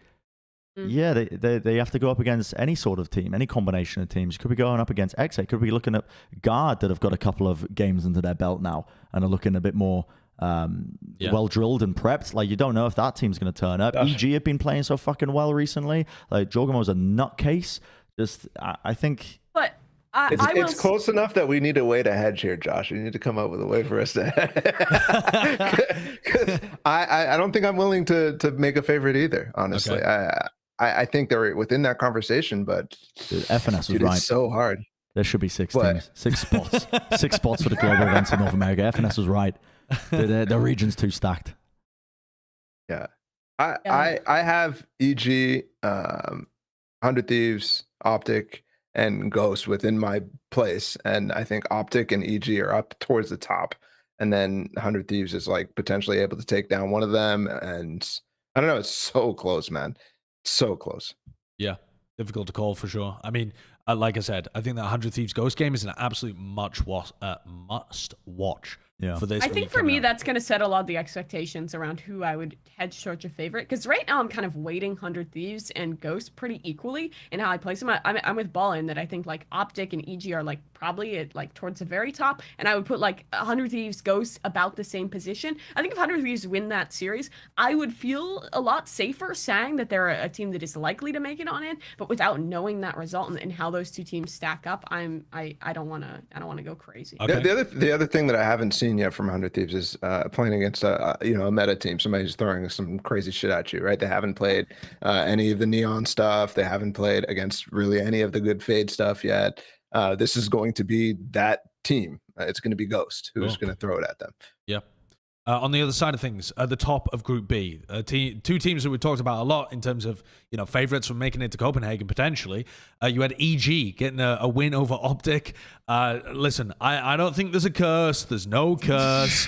When we get to our predictions segment, you're not going to take any screenshots of us. We don't have any more clout to give. We're all out of it. We're all out. You can't suck us dry. I got a bit of a supplement, a clout supplement. When? What? How? Nate Shot rated me for 5,000 viewers the other day. I got a bit of a clout supplement. I'm feeling rejuvenated. I've got a bit to give out to the people. You know why? Because Nate Shot was the only owner that managed to dodge the Plat Chat curse last week, wasn't he? Yep. I mean, 100 Thieves actually won their game despite us all predding them. We all predded OpTic, but I think at the time and people talking about on Twitter, this was not an impossible game for them to lose. They're likely to lose one of these games as like an upset. And actually, EG had just been quietly getting better and better. And, kind of the way in which they blew out LG and won this game proves that they are a serious team to be contended with.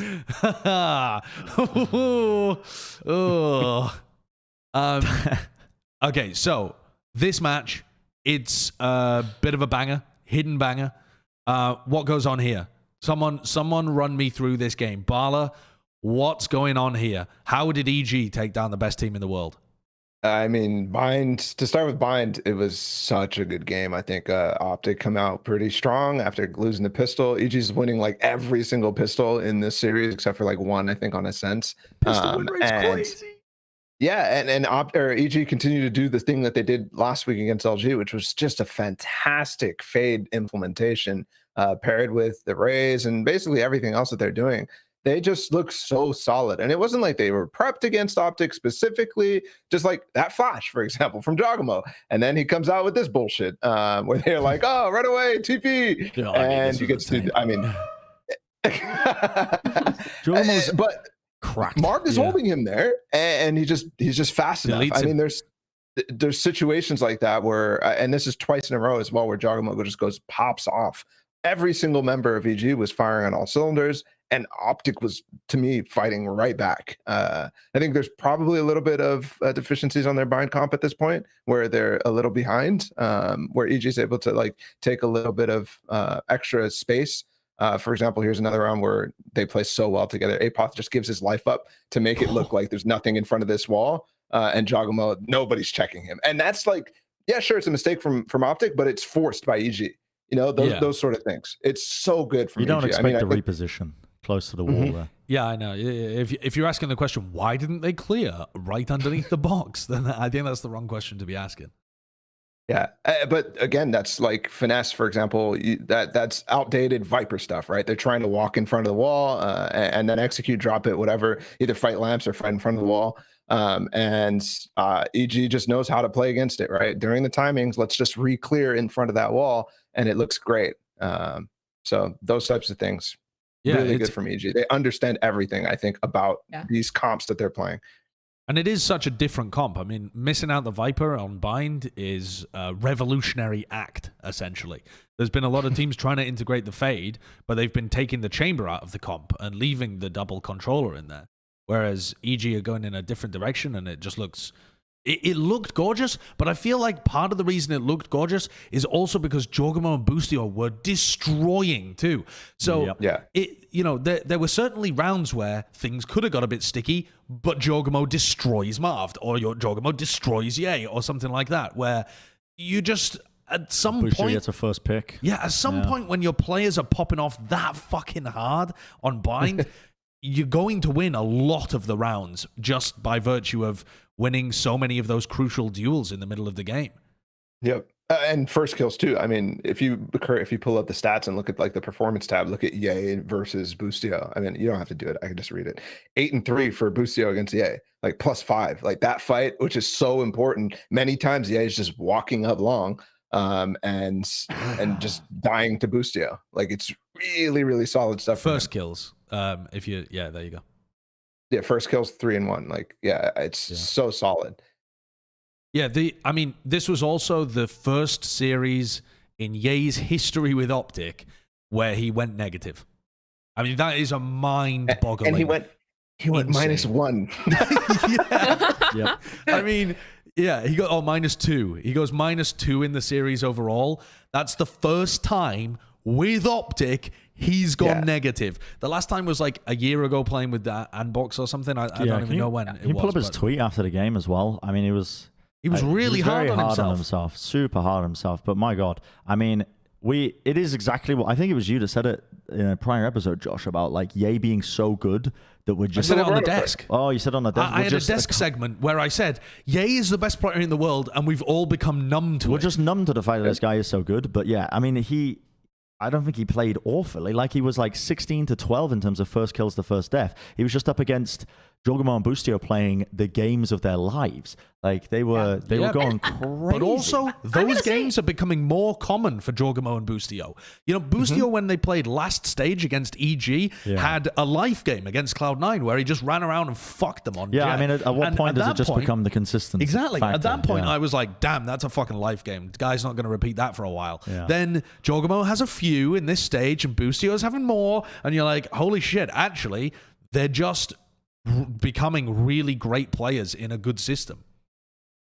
Yeah, and I think that really sums it up. I think that it's not necessarily that it's just that these guys are popping off and finding so much value. It's the amount of support that they have to let all that happen. The bait plays, kind of, we were talking about earlier, tucking Jojimo into a weird position and finding these crazy one-off rounds, but they never ran out of that reserve. EG's another one of those teams that just makes these really great on-the-fly decisions that work well for them. On Bind, I think a lot of that was credited to how they were playing the Fade and how much value they were getting out of that agent. Then we come in towards the end of the series and we're playing on ACEND, and then Jojimo switches roles. He's no longer playing in towards that kind of main duelist slot. They're actually running the duelist list comp here, but it's still just working as well. They're putting Boostio in these positions where he's just destroying with the op. Again, at this point, it doesn't feel like it's the one-off. It feels like the norm for Boostio to be finding this value, and all that while also calling. EG has just been slept on so much. The player quality has been slept on. The coordination as a team has been slept on, and now it's showing up, and they do it against the very best team. And I will say, I think that this was a game where maybe some of the players performed a little bit better than they normally would. We had a couple wild pop-offs, but I don't think that that's unusual, and I don't think that we should put ourselves in a position where we don't expect that in the future, because EG has the structure behind them to be able to replicate this kind of performance. Yeah, and some people might come into this and be like, well, Jogo and Busio played insane, and Ye played badly, so of course they win. But I think they're missing the factor that those two are linked as well. Yeah. You know, like Jogo and Busio playing so well, they're able to shut down the best player in the world and stop him from doing what he normally does.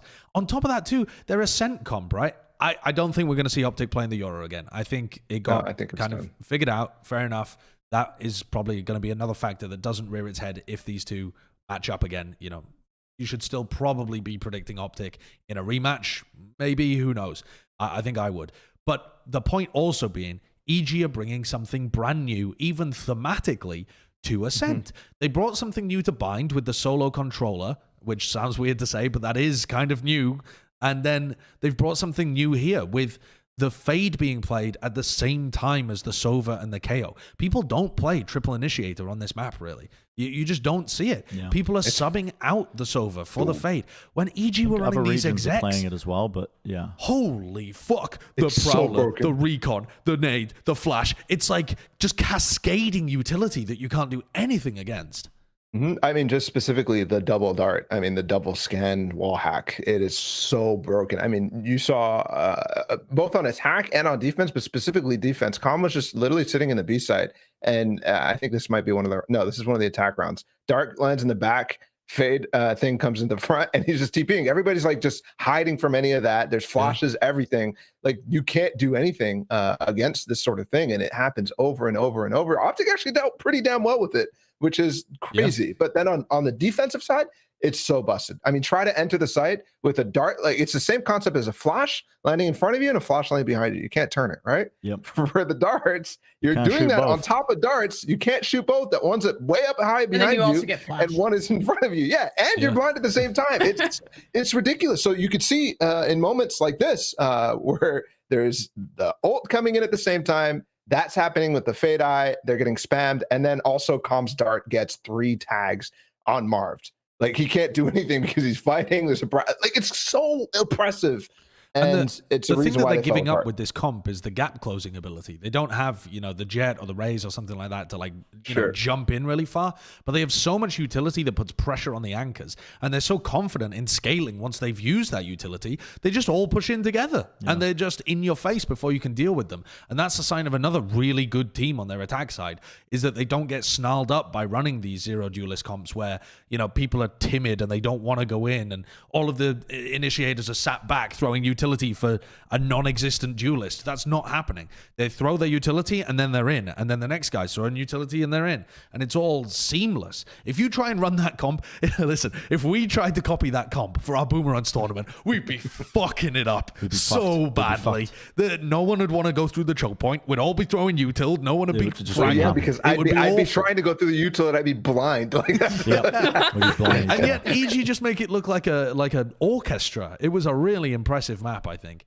Would you pred them again? I thought about this just while I was discussing it just then.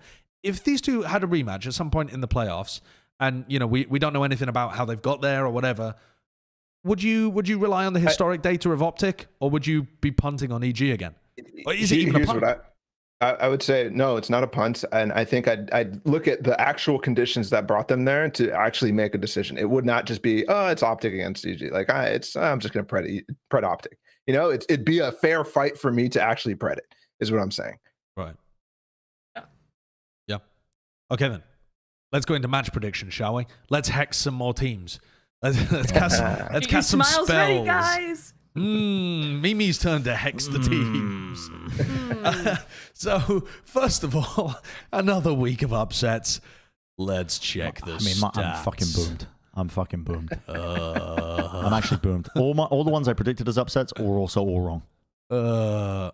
Wait, that isn't even as bad. I mean, no, that's pretty bad, actually. No, that's not as bad as last week. It's not as bad as last week. It's not terrible. Balla's still doing pretty well.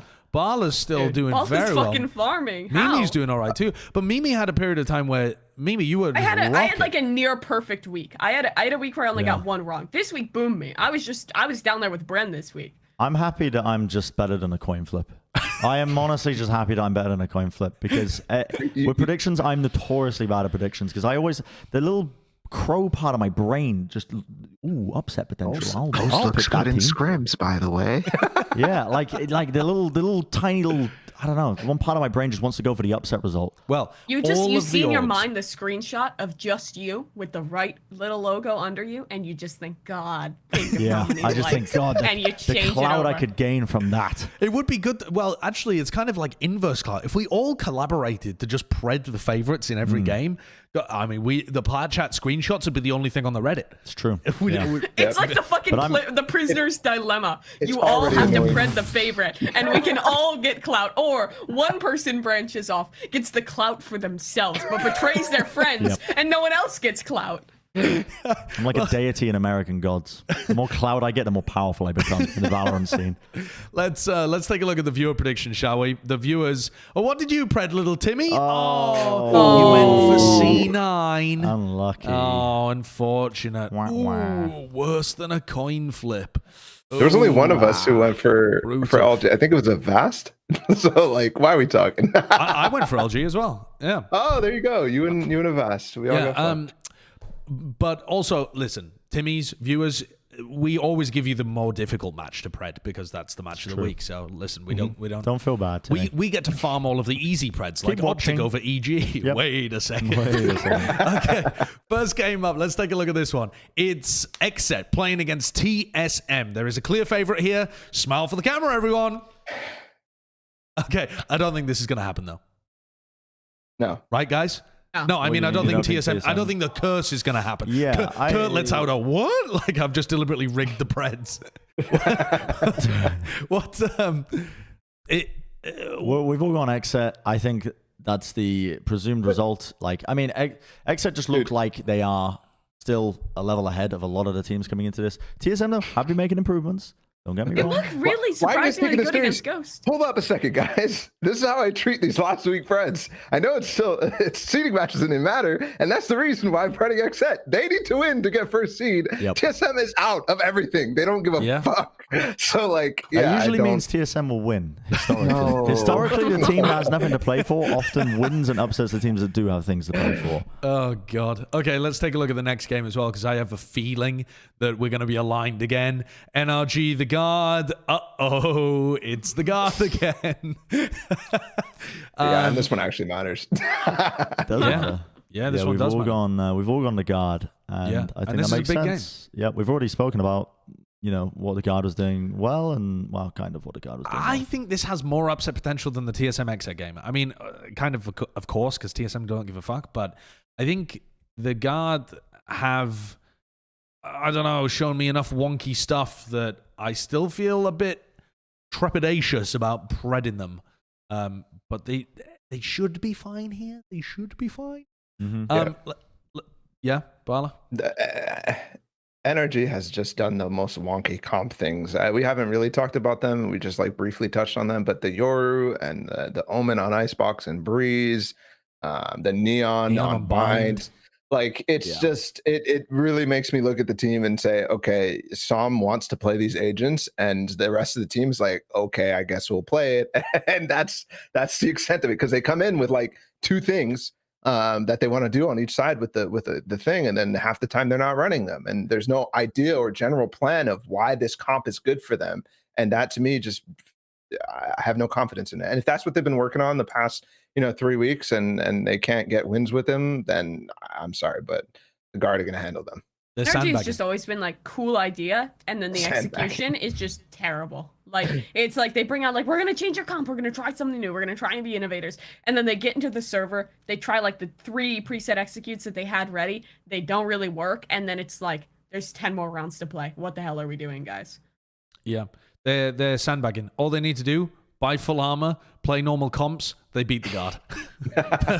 Honestly, that's the narrative. They're fundamentally, I think, a pretty solid team. I just want, like, I want a little bit of tomfoolery, but I just want a little bit less. Like maybe let's not play the Neon, let's not play the Yoru, try out back onto the Raze, do something a little bit more normal. Fundamentally, this team is solid. I think that it's clear that the brains are on, the cogs are turning, and they're trying to come up with these good ideas. I think it'll probably be a closer match than we'd imagine, but Guard is looking like they're back. They're going to be fired up to win this. I think they should take this serious.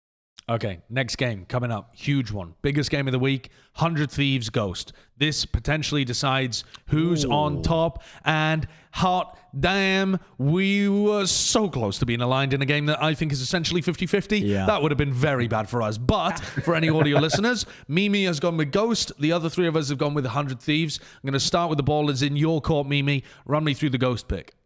All right, Ghost has been looking really, really good. We talked about them earlier. Even though they stumbled a little bit and things got close versus TSM, they hold on when it matters. They have that wow factor. They have great coordination. Their implementation of the Fade has been fantastic. Their comp that they were playing on so many different maps was looking really, really nice. I have faith in Nismo to have a crazy standout performance. And while I think 100 Thieves has looked good, I've really enjoyed what I've seen from them.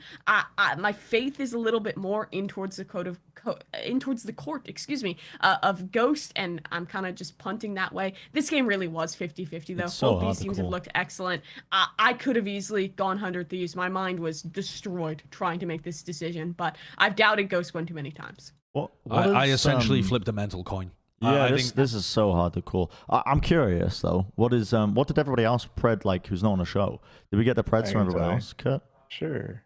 I want to know. I just want to know how 50-50 it was.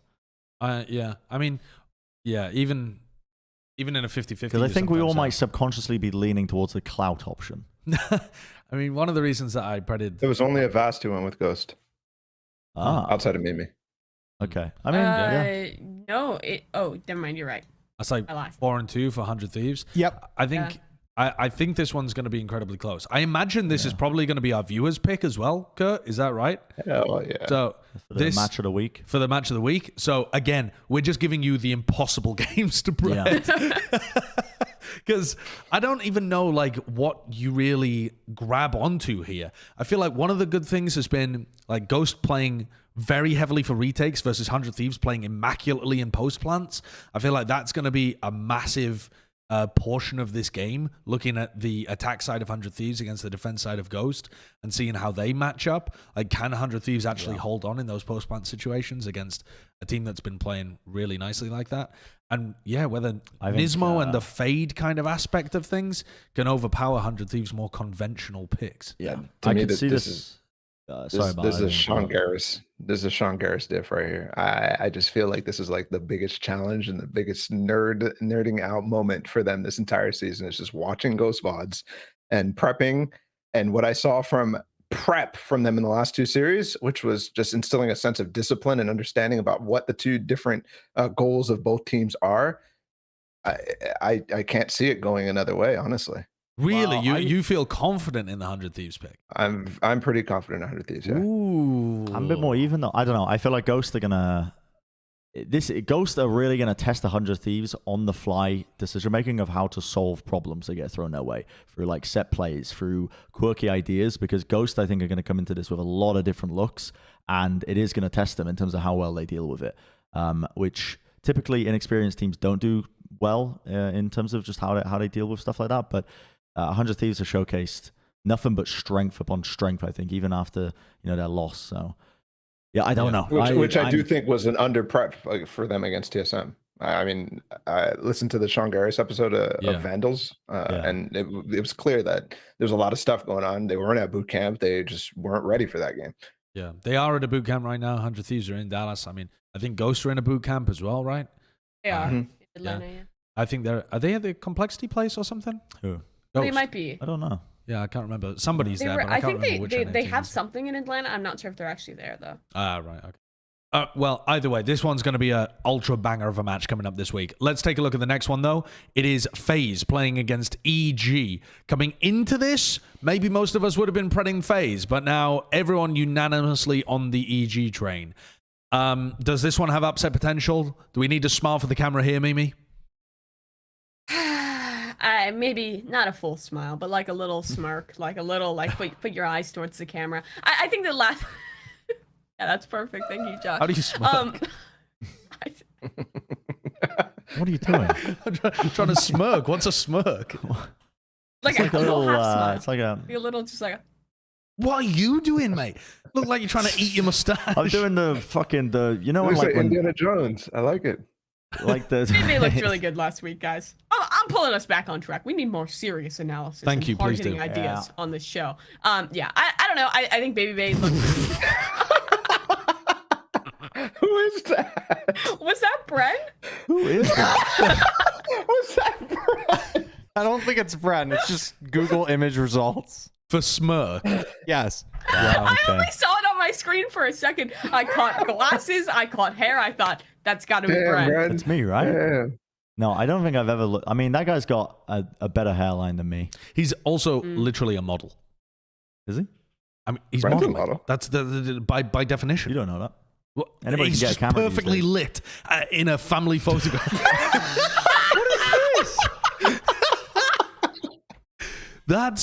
There's no difference between those two images. Look at the right. You can see the smile lines. You can see like the little fucking dimples or All whatever. right, Josh, now that we've gone through this lesson, smirk again, please.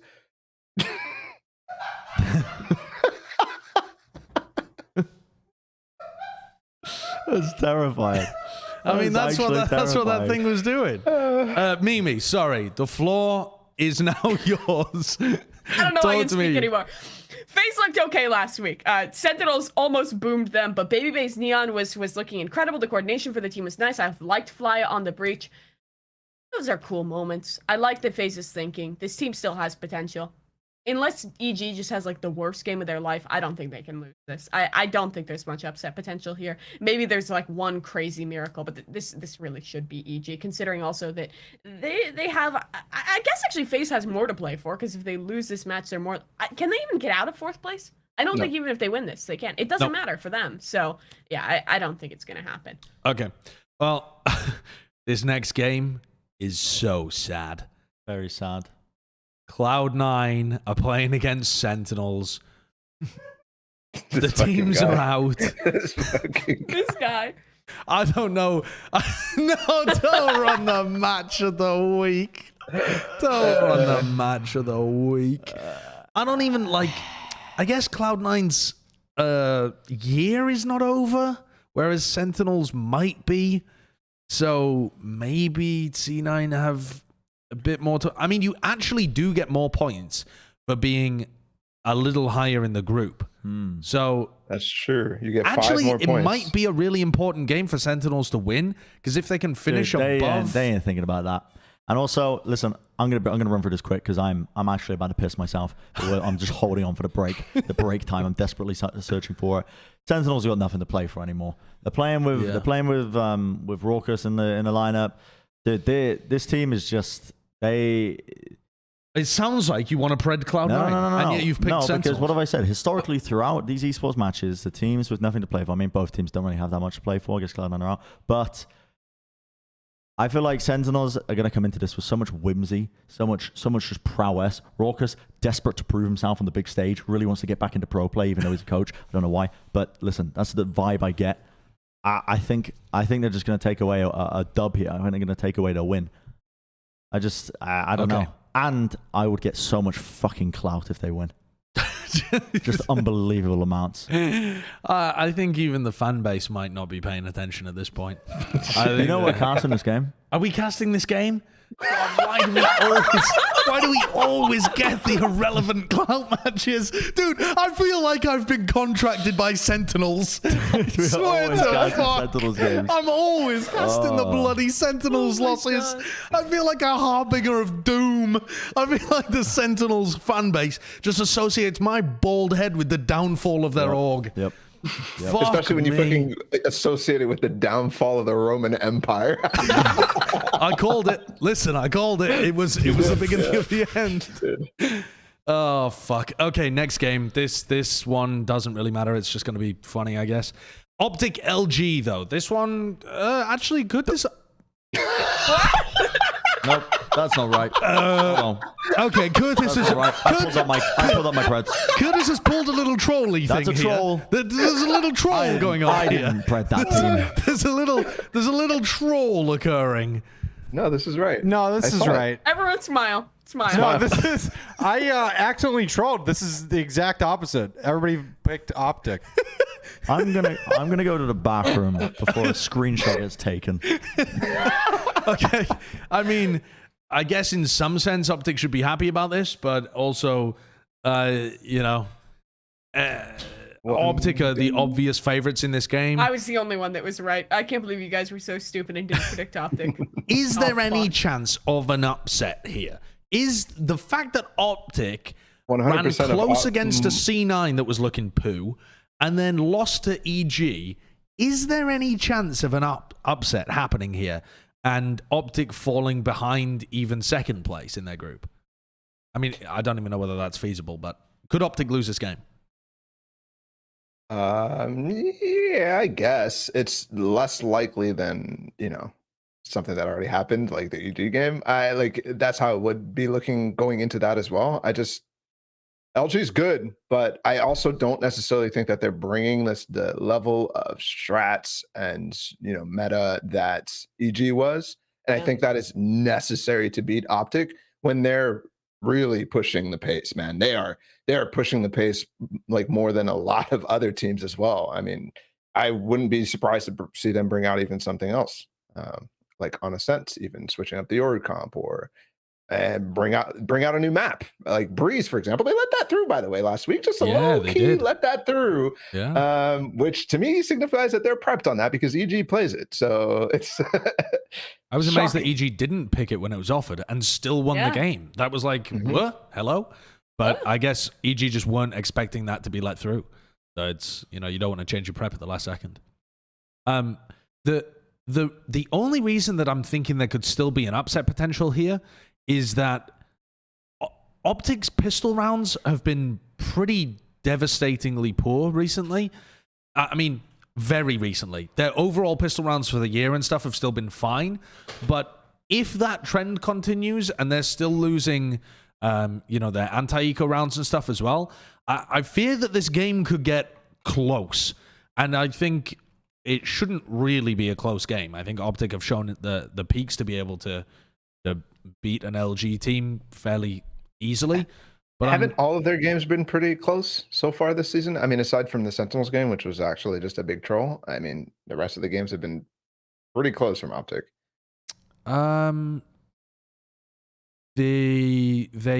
Yeah, I mean, kind of. The weird thing was their game against Cloud9 was close, but they absolutely dominated when it came to the buy rounds. And then, I mean, apart from Icebox where they got destroyed. So yeah, I mean, it's still kind of close. Yeah, this is the reason. I mean, OpTic are winning. They're winning. They're looking really good as well. But I don't think that puts them out of any possibility of an upset. I still think there's like a chance here. I don't know what I give it. Maybe like a 25, something like that. I could see it happening a quarter of the time at the moment. Sure. I mean, LG's look pretty good. They've been really impressive. You know, you get one crazy B-Dog game, maybe they pull out something new and with. I think they do have to pull out like a new comp or a new map or something wild, because I think that you're absolutely right that OpTic is going to continue to realize what went wrong last week, fix that, and come incredibly charged up into this one. But yeah, 20-30%. I think that's pretty fair. Okay. Well, let's go to a break. After successfully cursing OpTic once again, we will now vanish. Our work here is done. And we'll go to a 3-minute break. Please, if you feel so inclined, become a member to the channel. It really helps us support everybody and pay our guests and run shows and go streams and stuff like that. And there's something else I'm supposed to remind people as well at this point. Money. And I've forgotten what it was. Like the stream. Oh, like the stream. Like the stream. We have 17,000 people watching and only 2 likes. That's so sad. That's so sad. That's so sad. But I'm going to leave you in the loving, warm embrace of Bren right now as I go and take my 2.5-minute pee break. Yeah, I'm here still. What is I don't want to talk over this music. This is the TikTok song. Bren, you're actually supposed to sing.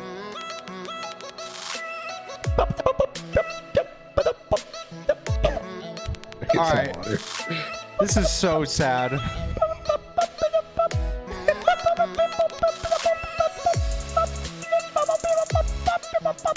All right, I think we're hemorrhaging viewers. Yeah. Please watch the stream while we're not here. Please enjoy. Turn it up. Can we get some bong aliens in chat? We actually can. I can see chat right now. Yeah, none of us can see chat. And hopefully the new members are showing up on screen. If they're not, I'll fix it. Usually But take thank a bit you. of time. Yeah. Computer needs to load it in. But thank you Much for becoming appreciated. members, everybody. We got a bunch of new members, I see. Thank you, everybody, for There we go. supporting the Eric. show. Welcome to member. Thank you, Eric. Well, Sideshow takes a poop in my bathroom. Yep. Eli. Welcome to member. Is this? What is this song? This is like the best copyright-free song ever made. Is it? It's actually copyright free. Yep. This is the one that's used in all the fucking TikTok It has almost 200 million views. of just the cat. Yeah. Yep. The cat and the dog talking to each other. That's good. I like that. It's good. When I met you in the summer. That song's not copyright free. It's just too good. Oh. Bassoonist, thanks. Welcome to member. Dude, I feel like I'm doing a co-stream right now. I feel like I'm really Doing a great job. The audio listeners are going to be so happy. They're like, wait a second, I love this song. This is great.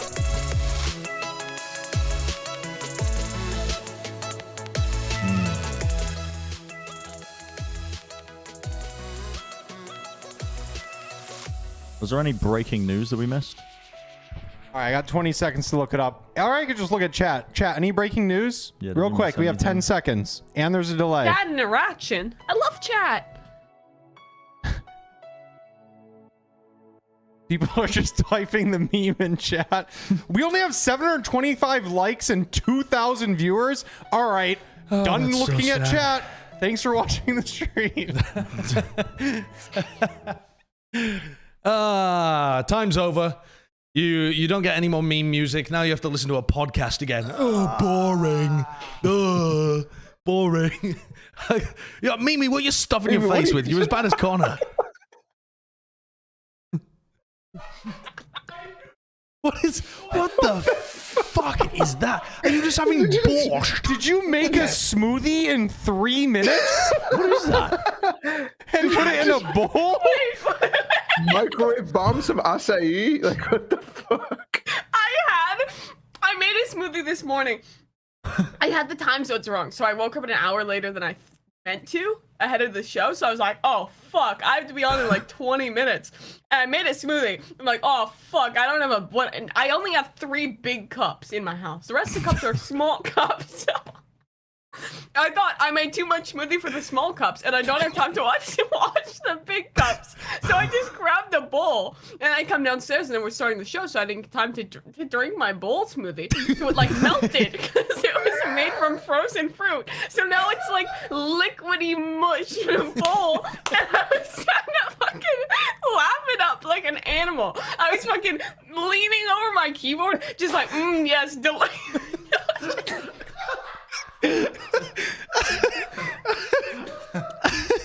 No, well, don't let So us that's stop my you. breakfast. Don't let us stop you. Listen, we'll talk about the next topic. You lap up your little mushy fruit. Thanks, guys. Oh, okay.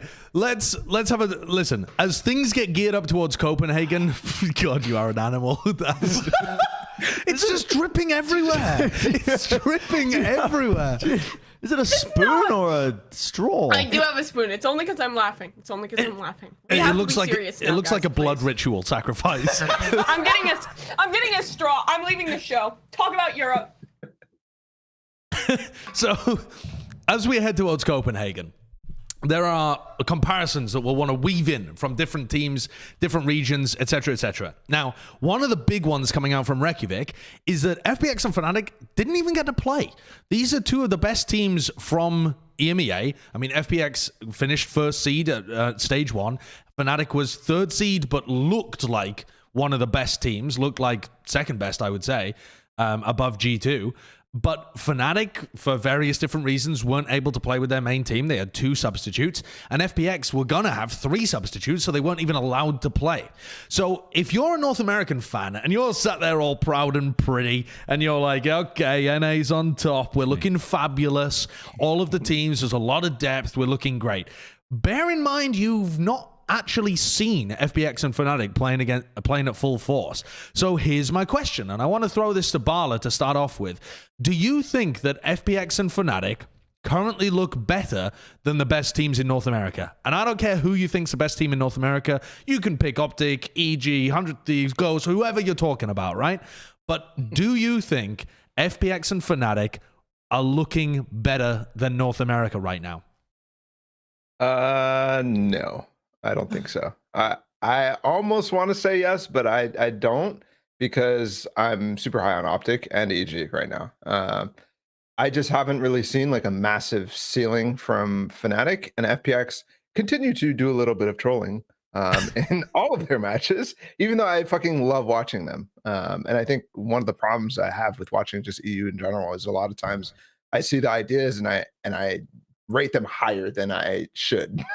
Yeah. Because they have ideas, and in the past NA has just not had any ideas. But I think there's just a significant culture shift at the top in NA, that you no longer can hold on to the same things that you used to. Now, they're not better, but I also don't think that they're worse, you know? Okay. I think that this is the coward's way out. Fuck. Yeah. I don't think FPX coward's way out. I don't think FPX are, but there's an argument for Fnatic at the moment with how they're playing. Like, currently, that team is on fire. Like, they're in a pretty difficult group, but they are just... I'm telling you, honeymoons never end if you keep swapping players in and out. Yeah, but that's the key. From top to bottom, I mean, I suppose I shouldn't talk about Fnatic when FPX are on the screen. I'll talk about FPX. Let's start with FPX.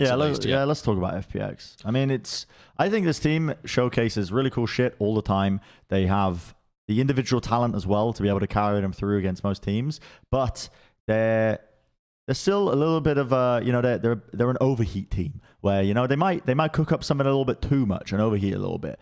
And I think across the board in North America, we have so many good teams right now in NA. Maybe I'm just too high up on it. Maybe I've just been living in America too long. I don't know. Also, is that not also the case with kind of OpTic's Yoru comp, where they've cooked up something, it worked the first time, but it's not a long-term kind of thing? Sure. Is that not similar to what FPX have done a couple of times as well? Similar.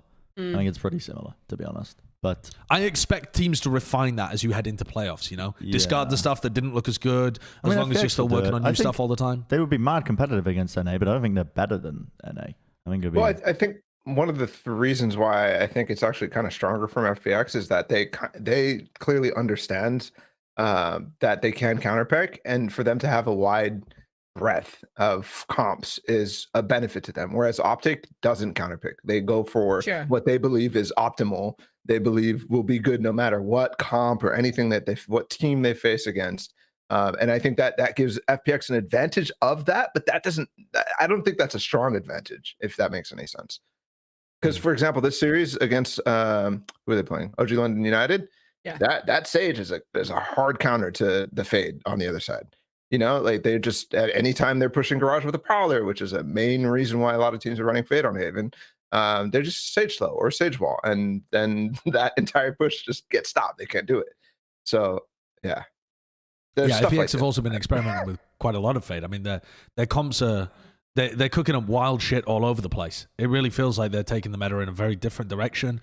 A lot of Fade, a lot of Omen usage, although Omen is normal, but I mean, they're even running the Omen on Fracture, for example. Bind and Fracture. Yeah. On Bind as well. They're running, tons of Fade with really good lineups and ideas about how they want to use it.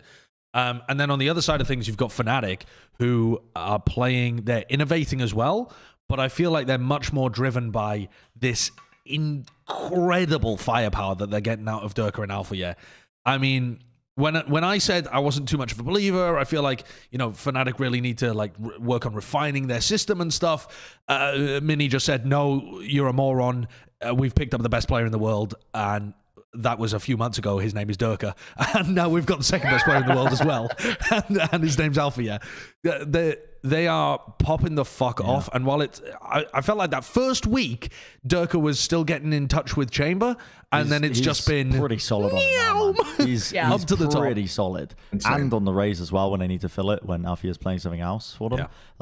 Yeah. I mean, if we can pull up just highlights of the Fnatic focus game, just generally. They literally just shit stomped definitely them rolled them. as yeah, well. I should have put a link in. That's my fault. Yeah, but overall, this team, there was like somebody just putting down like the top players that are in EMEA as well. Based on, I think it's based on the Spike.gg's rating system, and Durka's number 1, Alfie's number 2. You know, the sprinklings there from like top guild players, top FPX players, that kind of stuff. But it has been consistently Durka Alfie since the beginning of the stage, basically. They're crazy. I would make the punt and say that I don't think FPX, that their current form is better than most of the top teams in North America. Like everyone's been saying, they have these great ideas. They're sometimes finding these really cool implementations. I like the adaptability, but I think that teams like OpTic, teams like EG can still probably take it over on them. As for Fnatic, it's just like the player caliber is just absurd with both Durka, with Alpha, with the supporting cast being as strong as they are, and the kind of constantly being able to switch in, try out these new compositions, have really good ideas in the mid round. Fnatic to me feels like just an incredibly intentional play, an intentional team with every move that they're making above what some other folks are doing. And I would kind of put them in that position where I think that they could be a close competitor or beat out most of the top teams that we have in towards North America. I'm really hoping that when we do get to see them, or if we get to see them at international competition, they show up in that regard. But I think that Fnatic, my stocks are just massive on them. I think every change they've made has made them a better and better team, even if we've been doubtful in the moment. And I'm just happy with what I'm seeing. Like, I feel like there's relatively little troll moments. All their games in the groups have been pretty clean, besides that match versus FPX in the opening, which was pretty darn close, but they still managed to come out on top. They look sick. They look absolutely unreal. I mean, I will mirror all the same points you guys are making. Alfia is a nutcase, like individually, but also is playing a ton of different roles for them and still having outlandish impact. I mean, he's playing the Killjoy on Icebox. He's playing the Raze for them. I mean, what else is he playing on certain maps? Viper. The Viper. He's all over the place in terms of what roles he's playing, but he's still popping off. And then, like we said, Dirk has gotten comfortable now playing the Chamber and also the Raze every now and then as well for them. And Enzo, I think, is setting the tone for Fade play as well in general. Like, they have so many cool ideas that they want to work around with the Fade. This team is not just playing old comps and doing really well with it. They are innovating consistently. And that is what makes them incredibly scary to go up against. They are dominating while innovating, and they're not missing a step, it feels like, when they're doing it. Boaster's playing some of the best Valorant he's played in a while, which I think was needed off the back of the pretty poor Reykjavik, all things considered. Yeah, they were playing with 2 subs, but he put up atrocious numbers then, so he's managed to rebound pretty well. And yeah, just all around. I mean, Mystic, I think, fills in a pretty pivotal role, which is just the glue in terms of whatever comps they want to play. They look really good. If there was ever a team that I would make the argument for being better than North America's best, it would be Fnatic right now. But yeah, I want to see them keep up that consistent form going into playoffs. They need to see that consistency. This is what they did before Reykjavik as well. And then they at the end of the smoked everyone in the groups, and then they won that big game against Mech, and then they went off a cliff. Yes. And it was like the honeymoon period lasted for so long, and then they just couldn't sustain it afterwards. Yeah. Wait. You don't remember at the end of the playoffs? The final 2 games of the playoffs, they just fell to pieces. Yeah. Oh, right. With their full roster. They were seeding games. I didn't realize that the seeding games mattered. But they did matter for the format because it got you straight into the upper bracket. I forgot. I didn't watch them because they were seeding games, and I didn't know that it mattered. I know. That's what I thought at the time. I was like, I'm not watching these seeding games. Fnatic is clearly trolling. And then it's like, no, they know that it gets them a good seed. They're trying. They just fucked it up. So it was a really weird kind of time to try and figure out what the teams were doing. But yeah, it was... that's what concerns me about Fnatic, is that they're so white hot when they're on, and I don't know what they're going to look like if one of their players has a little drop in form. Do they still have all of the pieces they need to be able to pull it back? You look at them and it feels impossible to doubt them because they are just plowing through everybody. And so, the natural thing would just be like, yeah, of course they can. But I felt the same way in the run-up to Reykjavik, and then they really did just fall off a cliff as soon as I think it was like Durka just had a little run of poorer form where he wasn't winning as many of the openers, and suddenly the whole team kind of fell to pieces. I don't know if that was also outside circumstances around the time of knowing that I don't know when they found out they weren't going to play with Brave, for example. Yeah, possibly. Possibly that had something to do with it. Like there could have been outside circumstances that affected that. Whereas, this team has specifically booted their only Russian player because they are guaranteed to. They're trying to make sure they have no problems getting to. But to Copenhagen. I was a little bit worried because Brave was such a good player. But my God, I mean, this team, the current iteration of Fnatic is the best iteration of Fnatic that we've seen. Without a doubt in my mind, I just need to see that consistency in playoffs moving forwards. Here's a doubt for you. Alpha Year 16 going to his first LAN potentially, like trying to qualify for his first LAN, all that sort of stuff. I mean, it's going to be really fun to watch, I think. That would, as long as Fnatic continue to do like the Fnatic thing, which is build up the young guys to have them in prime position to succeed, which they did last year at Reykjavik, and they're going to do again, hopefully. I think that is a concern, but then you've got Enzo and Boaster on the same team. Yeah, exactly. Like Enzo, like if you look at the timeouts, you look at it, Enzo's just people talking. The guy's just like he's a clear leadership figure alongside Boaster now, I think. And I think that's honestly supplemented Boaster in terms of playing really well, is I think it probably takes a lot of weight off his shoulders in terms of the responsibility of that. Yep. But it can be really useful to have two experienced players in that capacity for when you're heading into that environment. You've got some younger players that are inexperienced. And like you're saying, Balla, they typically do set up their more younger players up to succeed. Yeah. You were talking about it earlier. I just want to touch on it for a second here as well. We can keep the clips running while we discuss this. EMEA feels a bit like a two-team region at the moment. I mean, I feel so good about FPX and Fnatic. I really do. I feel like even if you guys don't think they're better than the North American teams, they are the same tier. I can't... Yeah. I can't see a world where North America's elites are a tier above FPX and Fnatic. I just don't think that makes any sense. Just say, hey, OpTic has never beaten an EU team. So like, it's fine. Exactly. But I think the rest of the teams in EMEA feels like a large drop-off between the performance that FPX and Fnatic are having and the next team. In fact, I'm not even sure who the next team is, whether it's like ACEND or Guild or... Bro, it could be any of them on a given day. Yeah, they are Liquid all on over the place day. right now. I mean, EMEA is definitely a two-team region. Definitely in my mind. Because the other teams are just... I don't feel convinced anytime I watch any of the other teams that are playing in the playoffs at EMEA. I just don't feel convinced. If you asked me last week, I would have yelled at you and said, this is a stupid question. After all the VODs this week, it's so clear to me. Yeah. It's so clear to me. It's weird because, bro, like EMEA had such depth last year, and the depth is scattered and lost and maybe just in the depths of VRLs or something like that. But the tier 2 scene for EU has not produced. I mean, they produced great players. Don't get me wrong about that.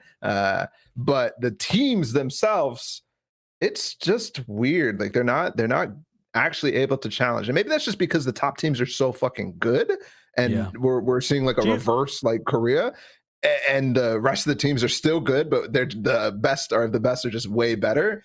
But yeah, it still seems like the best two teams are way better. This might be crazy.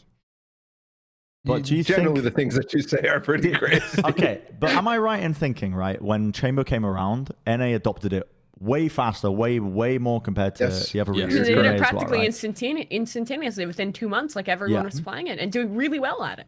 Everyone's playing it. Do you think EMEA are now having to play catch up to the Jett nerfs to a degree, and that's why you're seeing such inconsistency across the board now? Whereas NA adopted Chamber a lot quicker, and they've just been playing it for much longer. Play Jett anyway. I mean, some of the teams didn't, but I don't think that's necessarily true, because I think a lot of the EMEA teams were liking playing with Raze anyway. Compared to North America, EMEA had like a long history of playing quite a lot of Raze. Not that Scream did particularly, but some of the other teams played a lot of him. And the implementation of Fade, I think, has actually been pretty good in EMEA too. Yeah, it has. I am of the opinion I might take a punt that FPX and Fnatic are just on a bit of a different tier right now. And it makes the teams like ACEND and Guild, who I think would be competitive with some of, like, I feel like Ascend and Guild would have competitive games against your, like XSET or, like the I don't actually know who else to put here because I don't know really how teams rank in North America, but the bottom end of the tier 1 that we're talking about, the 5 teams at the top of EMEA, at VNA, the bottom 2 teams of that, I feel like Ascend Guild in their current form would probably still be having really competitive games against. I'm starting to lean towards the fact that EMEA's just got some bonkers shit happening up at the top there that is like... You think they're just way above? Not way above. I don't think way above, but I think there's enough of a gap there that it becomes really difficult for those other teams to fight. And also, Ascend, when they played against those teams, were playing shoddily. Whereas Ascend this week, I actually thought it was a big step up for them. I wanted to talk about them as well, actually, whether they can make a champions repeat, because I feel like they're the team that if EMEA is not a 3-team, not a 2-team region, you might have your stocks in Guild, but I'm not too high on them particularly. Or you could have your stocks pretty heavily in Ascend as well. And Ascend are currently 3-1 in Group A. They have yet to play against, I think it's FPX that they play against this week. FPX, yeah. And they've actually started to refine their comps, put together some decent stuff, and they just have hit that kind of clutch factor recently in their G2 game as well. And I feel like there were moments, okay, not in that split game, but also the split game is a good comparison because look at the comp they're running. It's from 1962. It is a very old comp. Teams were still trying to run it actually at Reykjavik. There were like NIP was running this comp, stuff like that. It's outdated. People understand how it works and they understand how to break it because a lot more teams than just Ascend are running it now. So they try and run old comp, get blasted. You take a look at Icebox here, and they've changed their comp compared to what they were running. It's a very meta comp. It's not, the triple sentinel kind of look, but it's the KO look, and they played it well. They had some good ideas, and it worked. You take a look at their final comp when it comes to bind, and they had changed some stuff around. Again, putting CNED onto Chamber, where he was able to pop off. Starzo was playing Raze, which was weird, but he was going crazy on Raze. So I think this was a bit of a revitalization for Ascend, and yeah, they only just made it past G2, but they're finding stuff that's working for them, and I think that's made a big difference compared to what they were at a couple of weeks ago. Mm-hmm. Yeah, I think that they're definitely finding a groove, and it felt like the weeks prior to this they were really, really disjointed. Like nobody really understood what the comps or anything like that. This time it feels like they're able to get people under control. Maybe it's Starkso yelling that helps. Yeah. Maybe it's just a pressure situation, a pressure game that helps as well. But yeah, I still struggled to... Sorry, I didn't mean to interrupt. I just want to... Yeah, I was going to add in about them taking the map away from G2. I mean, G2 didn't play the best on Icebox, but it's still G2 on Icebox. I think that's pretty convincing in itself. Considering that they made the adjustments. It's a good look compared to where I was thinking Ascend were at in the last few weeks. The last few weeks, I think, have been fairly disastrous from Ascend. They were just muddling past focus and, just being able to get past the other teams. It looked dire. If they had played FPX at the beginning, there was no hope. This, I could see, it being a close game. I don't think Ascend are the favorites, but I could see them actually pushing them in some avenues. I wanted to bring up some clips from their final map on Bind as well, because the round 17 and round 20 were like premium old Ascend kind of moments where there's 2 players in a 2v4 and they just win the map. And I feel like this is what you're hoping for from Ascend. This is like CNED just runs through a smoke with an operator and is able to get that pick, and it's a moment of magic for them to open up the round in a 4v4. Then there's this really nice suck nade combo that takes out the player, but they get the spike down. This is a low eco round as well. Vac's only got a sheriff, and I think Vac is the one that ends up dying here as well. Okay, so you've got CNED with a tour de force, you got Starzo with a rifle in a 2v4 situation where they know what the players position of one of the players, and they're just using their utility, holding angles for each other, and Starzo's people running around, killing people. I mean, that is just the definition of an Ascend round. They run here to catch a timing, run here, catch a duel, run here, run there, and just finding those intuitive timings and moments. They did it again in a couple of rounds later. They win another 2v4. And yeah, it's these kind of things that you need from ACEND because of the way that they play, and they just didn't have the coordination or the form to be able to pull this kind of shit off. And I know that might sound silly to say you need them to be winning like mad clutch rounds, but that's kind of it is an extra element that you need. That's what they do. That's their identity. Yeah, it always has been.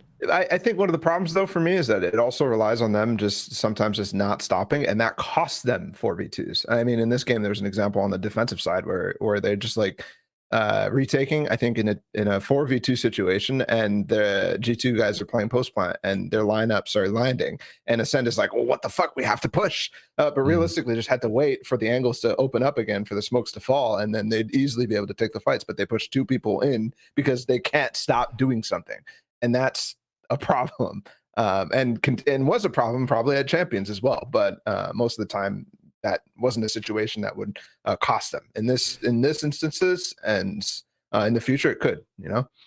Starzo and Zeke had one of the funniest clips I've ever seen on Twitter as well. I sent you a Twitter link at the bottom of that list of clips, Kurt. That's round 24. It's the final round of the map. It is 12-11. Yes, please. The audio is the entire thing. I mean, it's just insane.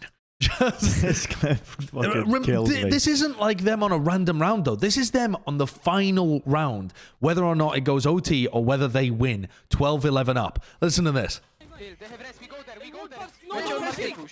to me!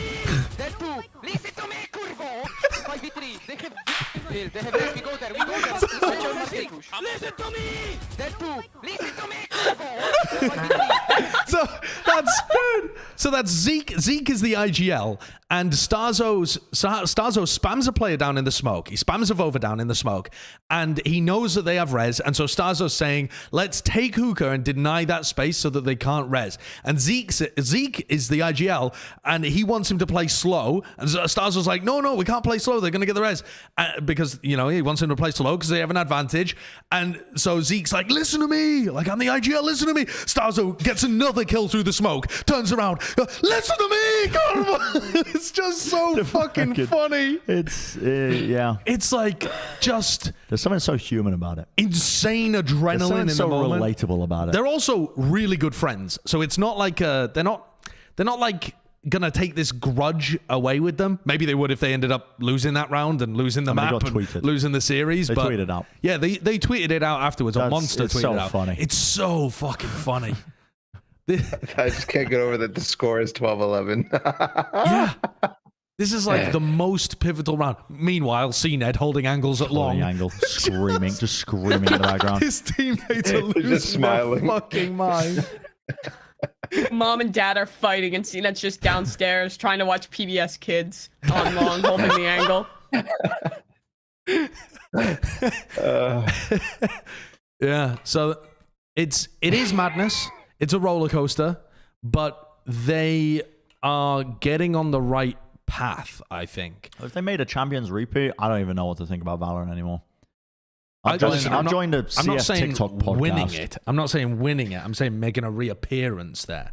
So not make a Champions repeat, not winning it. No. Just appearing. I'm talking about them appearing at Champions. Again. Yeah, they could get tickets. Sure. I mean, why not? Sure. I mean, of course they're gonna get invited. Early sales will be up soon. They're already in the area. Maybe they can get there. Yeah, CNET is a legend. Like, they'll just fly them out. They'll fly them out. A little VIP treatment. Give me a little skybox action as well. Isn't the major in Turkey anyway? Like Champions League, like, it's perfect. Yeah. What about as competitors rather than? I don't know about that. Do they have enough points? I don't know. Anything could happen. No, they don't have very many points at all. They bombed out of stage 1, and is that why this is an important topic? Yeah, because they actually, like, how they do in these playoffs is going to end up mattering. Points, mathematics, man, just play the game. Just play the game, watch the game. Oh, there you go. Oh, there they are. Oh, dude, they're like near the bottom. Well, they currently look like the team that's out of EMEA. I think they are the ones that are punching for that third spot. Well, BBL and Navi are probably both out, right? So as long as they get, like, you know, a little bit of extra points, then they're pretty golden. Yeah, don't lose first. But they're also kind of in a race with Mech getting back into form, with Liquid figuring their shit out, with Guild improving, you know, like G2 getting back in form. Are they more likely than those other teams? Absolutely. You think they're more likely than all of those other teams? Yes. That's what I've been saying this entire podcast. On every time the topic came up. Okay. With each of those teams. Fair enough. Yeah. I feel like ACEND they're starting to make inroads, but they still just have so much chaos in their game. Yeah. I don't know how consistent they are. Okay, let's get into some match preds, shall we? Let's start off. Okay, let's kick things off here. Let's curse some teams. We're going to begin with a huge match, actually. ACEND play against FPX. And okay. Yeah, I mean, this makes sense. This makes sense. Yeah. We've all gone FPX. Okay, we're talking about it. Makes sense. I feel like this is definitely a smile for the camera moment, though. Okay. Because yeah, perfect. That's perfect. Yeah. I feel like Plat Chat predding FPX to win is just a terrible combination. Exactly. It is like a duo as old as time. You can hear Wyatt smashing his desk upstairs. Yeah, he came down here and he was looking vascular. He had a vest on, and now there's just holes in the wall upstairs. Dude, he's just letting his rage out on the walls. Next game, Focus playing against Oglu. Both of these teams functionally out at this point. Got two people going either way. What's right? They're fighting for relegation. Right. So I mean, I don't know what the fuck that means with franchising looming, but yeah, probably doesn't mean much. But there you go. I've quite liked Focus. Yeah. I mean, I've quite liked some of the looks of both of these teams. Any reason behind the picks? I think it was. I hated how Focus looked last game against Fnatic. I think they looked tragic. Their Fnatic series or their FPX series? They looked great in the other FPX. They looked fine. Like I was okay with it in the games. Prior they were okay as well, but they looked so bad to me in the Fnatic series. I don't remember why, but they looked bad. I mean, Focus also they kind of got dominated in the Fracture game against FPX as well, didn't they? They got rolled on one of the sides, so they just couldn't get any attack. I think it was like a 13-4 or something like that. They got kind of pummeled. I don't know. I think we I forgot this was they permaban split, and then they let Fnatic. They were like, oh, whatever, and Fnatic was like, yep, yoink, let me take that. So they were playing Reyna on that map. You remember that shit? Yugi Reyna. Yeah, and then pretty cursed. Bind they got owned by the Fnatic Molly strats that were just outlandish. So yeah, okay. Maybe I give them excuses, but still. I feel like there's excuses for that. I feel like they did okay in that ACEND series. We occasionally see like the crazy Yugi moments. We occasionally it's like we there's been a few maps where it feels like Focus comes alive and shows what they kind of had in that relegation tournament. This to me kind of felt like it could really go either direction. There's been some Giga Troll moments from both these teams. There's been some good moments from both these teams. I just kind of made the punt for Focus because I think it'll mean a good bit to them to be able to not go 0-4 in the groups or 0-5. Sorry, in the groups, and I'm hopeful. Maybe we'll just get like a Yugi can casually drop 80 kills, which goes wild. They win the game. All good. Next match is a rematch of the lower bracket final in stage 1. It's not Focus Oglu. I have more to say. It's Fnatic playing against G2. Previously, this was one of the games where G2 get the win over Fnatic. Previously, they were able to get a better seed. They got more points off the back of that as well. This time, it just looks kind of sewn up. Is there, what's the world where anything weird happens here? I don't know. Nuki and Mix will just have a life game and suddenly Durka stops hitting shots for no good reason. Yeah. For literally no good reason. I don't know. I'm surprised. Look, this is Bren, this is like a perfect scenario where it doesn't matter. So. True. Well, you want me to flip? No, yeah, G2 are out. I've literally just ripped G2 to shreds on the podcast. But they have nothing to play for, so they'll win. That's your logic. You did that last time with NRG. Neither did Fnatic. It's true. This is completely meaningless. No, they already locked up. They've already locked up first seed. Oh, well. I think anybody can beat them and that. Well, I mean, this is just a troll game. Okay, moving on. Moving on. Here's Fnatic still had strats, by the way. Don't forget, they're a high strats team. Yes, always. This next game is actually the game of the week for EMEA. If you're just going to tune into one game, I think it's this one. It's really important as well. It's Mech playing against Team Liquid. And I've took a punt on Liquid here. I'd like to swap my pred. 3 people going for Mech. You're going to swap as well? I ripped Mech to shreds. Yeah, I know. I made this pred before I did my I also also made the review. pred before I made the pred before I watched the Mech big game, which might have been a mistake because that was pretty Yeah, it was a tragic. mistake. That was staying- a tragic game. Are you staying solid? I'm sticking with it. I'm sticking with it because my liquid stocks have not been crazy high. There's been some significant trolling. I'm still hopeful that was just kind of like a tough moment for Mech losing out to Big, and it's the final match this season. They'll rally it back. They'll show what they've had. I've had so much hopium for this team the entire season, and they just can't keep disappointing. So surely they won't disappoint this time. That is just the definition of cope. That really is. I wasn't convinced by either of these teams. No, I haven't been convinced by Liquid, but I mean, we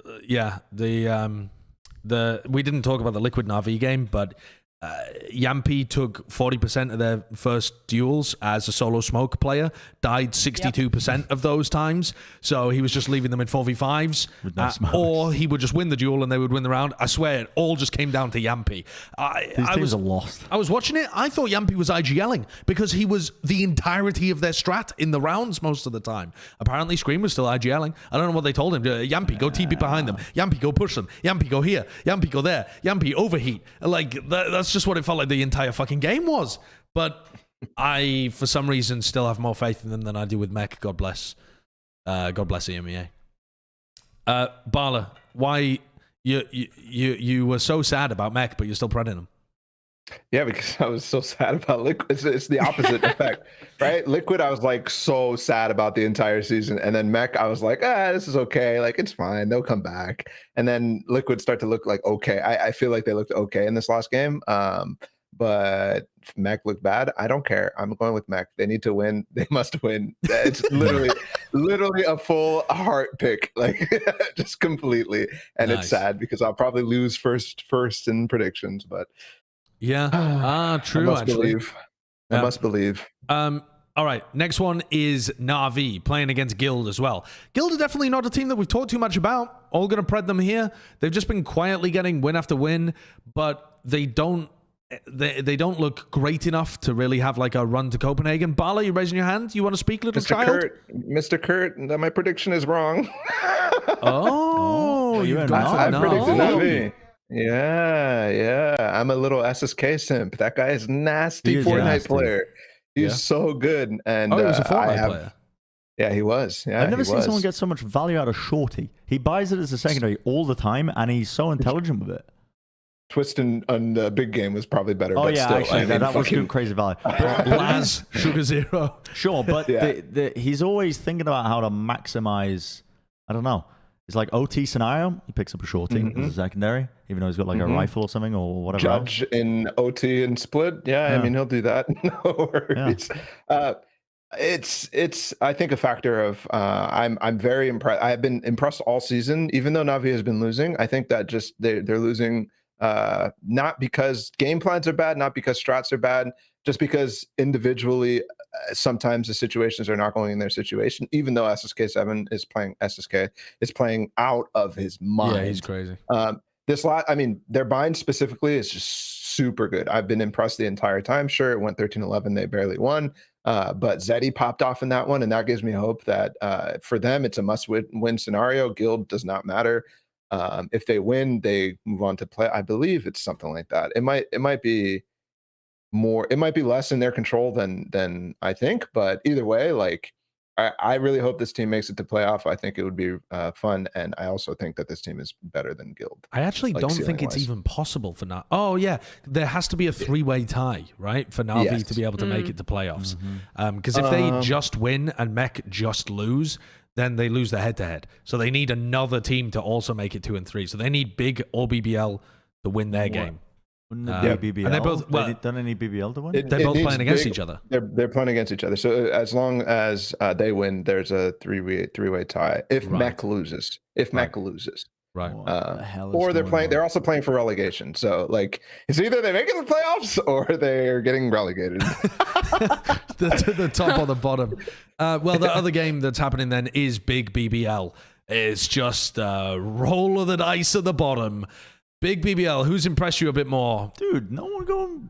Wow, that's What? actually crazy. Yeah, I'm actually kind of surprised you've all gone BBL. Yeah. I mean, I could have swung either way on this one, but I feel like Big are much less like Big have just not been winning pretty much at all I mean, neither are BBL really, but you I can't go feel off the wins. slightly better about BBL. BBL play a lot of weird comps, but they do when they don't have enough depth to the comps that they play, that they often just default into contact shit. This is a huge Cloud match alert. There's so much on the line. Yep. Twiston's going to buy an op, It's and massive. they're going to win 10 rounds in a row. I mean, yeah, probably the weird thing is one of these Turkish teams is going to make it into franchising almost certainly because they'll want some Turkish representation. I think BBL's the biggest org, right? So probably BBL actually is going to be a Clout team eventually. Yeah, I mean they already are. They are a Clout team. We need to rake in the Turkish What viewers. That's percentage what of we our need. viewers are Turkish? 43, I think. 43%. What percentage of our 43%. what We percent get of our tons of German? clout from this. What are you guys talking about? This is a lot on the line. Change your fucking bread. No, I'm not changing. I'm sticking with big. Okay, very good then. Very good. So those are our EMEA match predictions. Some big things going on. Big game, honestly, is the Mech Liquid game. The big game on the other side is the 100 Thieves Ghost game as well in North America. Should be some troll games outside of that as well because you're in the final week of groups. We're casting all of where them. some people... We're casting all of them. Yay, woo, troll games. I love them. So it's time now for the most important segment of the week, every week. He's not here, but we'll do it anyway. It's Wyatt's Weekly Award. Dude, where's my res? Oh, hey. Didn't see you there.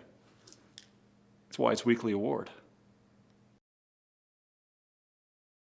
It's Wyatt's Weekly Award. It's the Gamer Award. And listen, I'll be very honest with you. Wyatt normally does these, and I forgot he wasn't here, and I haven't thought of one at all. So I want this to be a group effort, a collaboration project. Nominees this week? Jorgamo. Jorgamo for an unreal performance. And decent collecting the dub. Yeah, a very decent one. I mean, also, Busio's the IGL for that team as well, so that seems like a reasonable punt as well. Any names? But didn't we also give it to Potter like 2 weeks ago? I feel like it should be a non-EG team. Who cares? I mean, you said we. Wyatt did maybe 2 weeks. Potter. Wyatt did. Sorry, Wyatt. we are Wyatt. Wyatt is a collection. He was just a test. He was an android. It's over now. Dodgeball deserves it though. I feel like that's a reasonable shout. I'm trying to rack my brain, but it's been poisoned from the amount of Valorant I've watched that it's all just melded into one, and I just don't know. I'm like, yeah. I think the biggest games really have just been that EG win over OpTic. Like that was the big news of the week. All of the other big news was the big teams dropping out. I'm not going to give the bloody Wyatt's Weekly Award to Cloud9 for shitting the bed or Sentinels or something. That Can we give it to Sentinels just because it's? Can we give it to Raucus for having a great performance as a Sentinels coach as and trying dog. really hard? give it to LG for bombing out and leaving their players high and dry. He did give it to Tenz's dog twice. Huh? He gave it to Tenz's dog twice in the past. Twice? Yeah, twice. He got Back two to different back. dogs. Oh, Back to back, right. two different dogs. Two different dogs. They're very cute dogs, don't get me wrong. I see. But there We can give it was to Valorant being Finesse's played cat. that week. Whose cat? Vanessa's Finesse. cat. We can give it to Vanity's cat. We can give it to Dazzle's cat. Dazzle has like the same cat as me. Our cats are like identical. Okay, They're both let's stop Sabine. going down this pet route. So who Rewind are out we of giving it. the award to? I think Jorgamo seems like a very decent proposal. Listen, we've completely fucked this up because why is the only person that thinks about this because it's his bloody award. But yeah, honestly, I feel like the EG win over OpTic was the biggest victory of the week. So yeah. This one goes to Jorgamo. There you go. We'll deliver this one out to you. We have many of the different awards. Yay! Yay! Okay, here's the next one for you people at home, all right?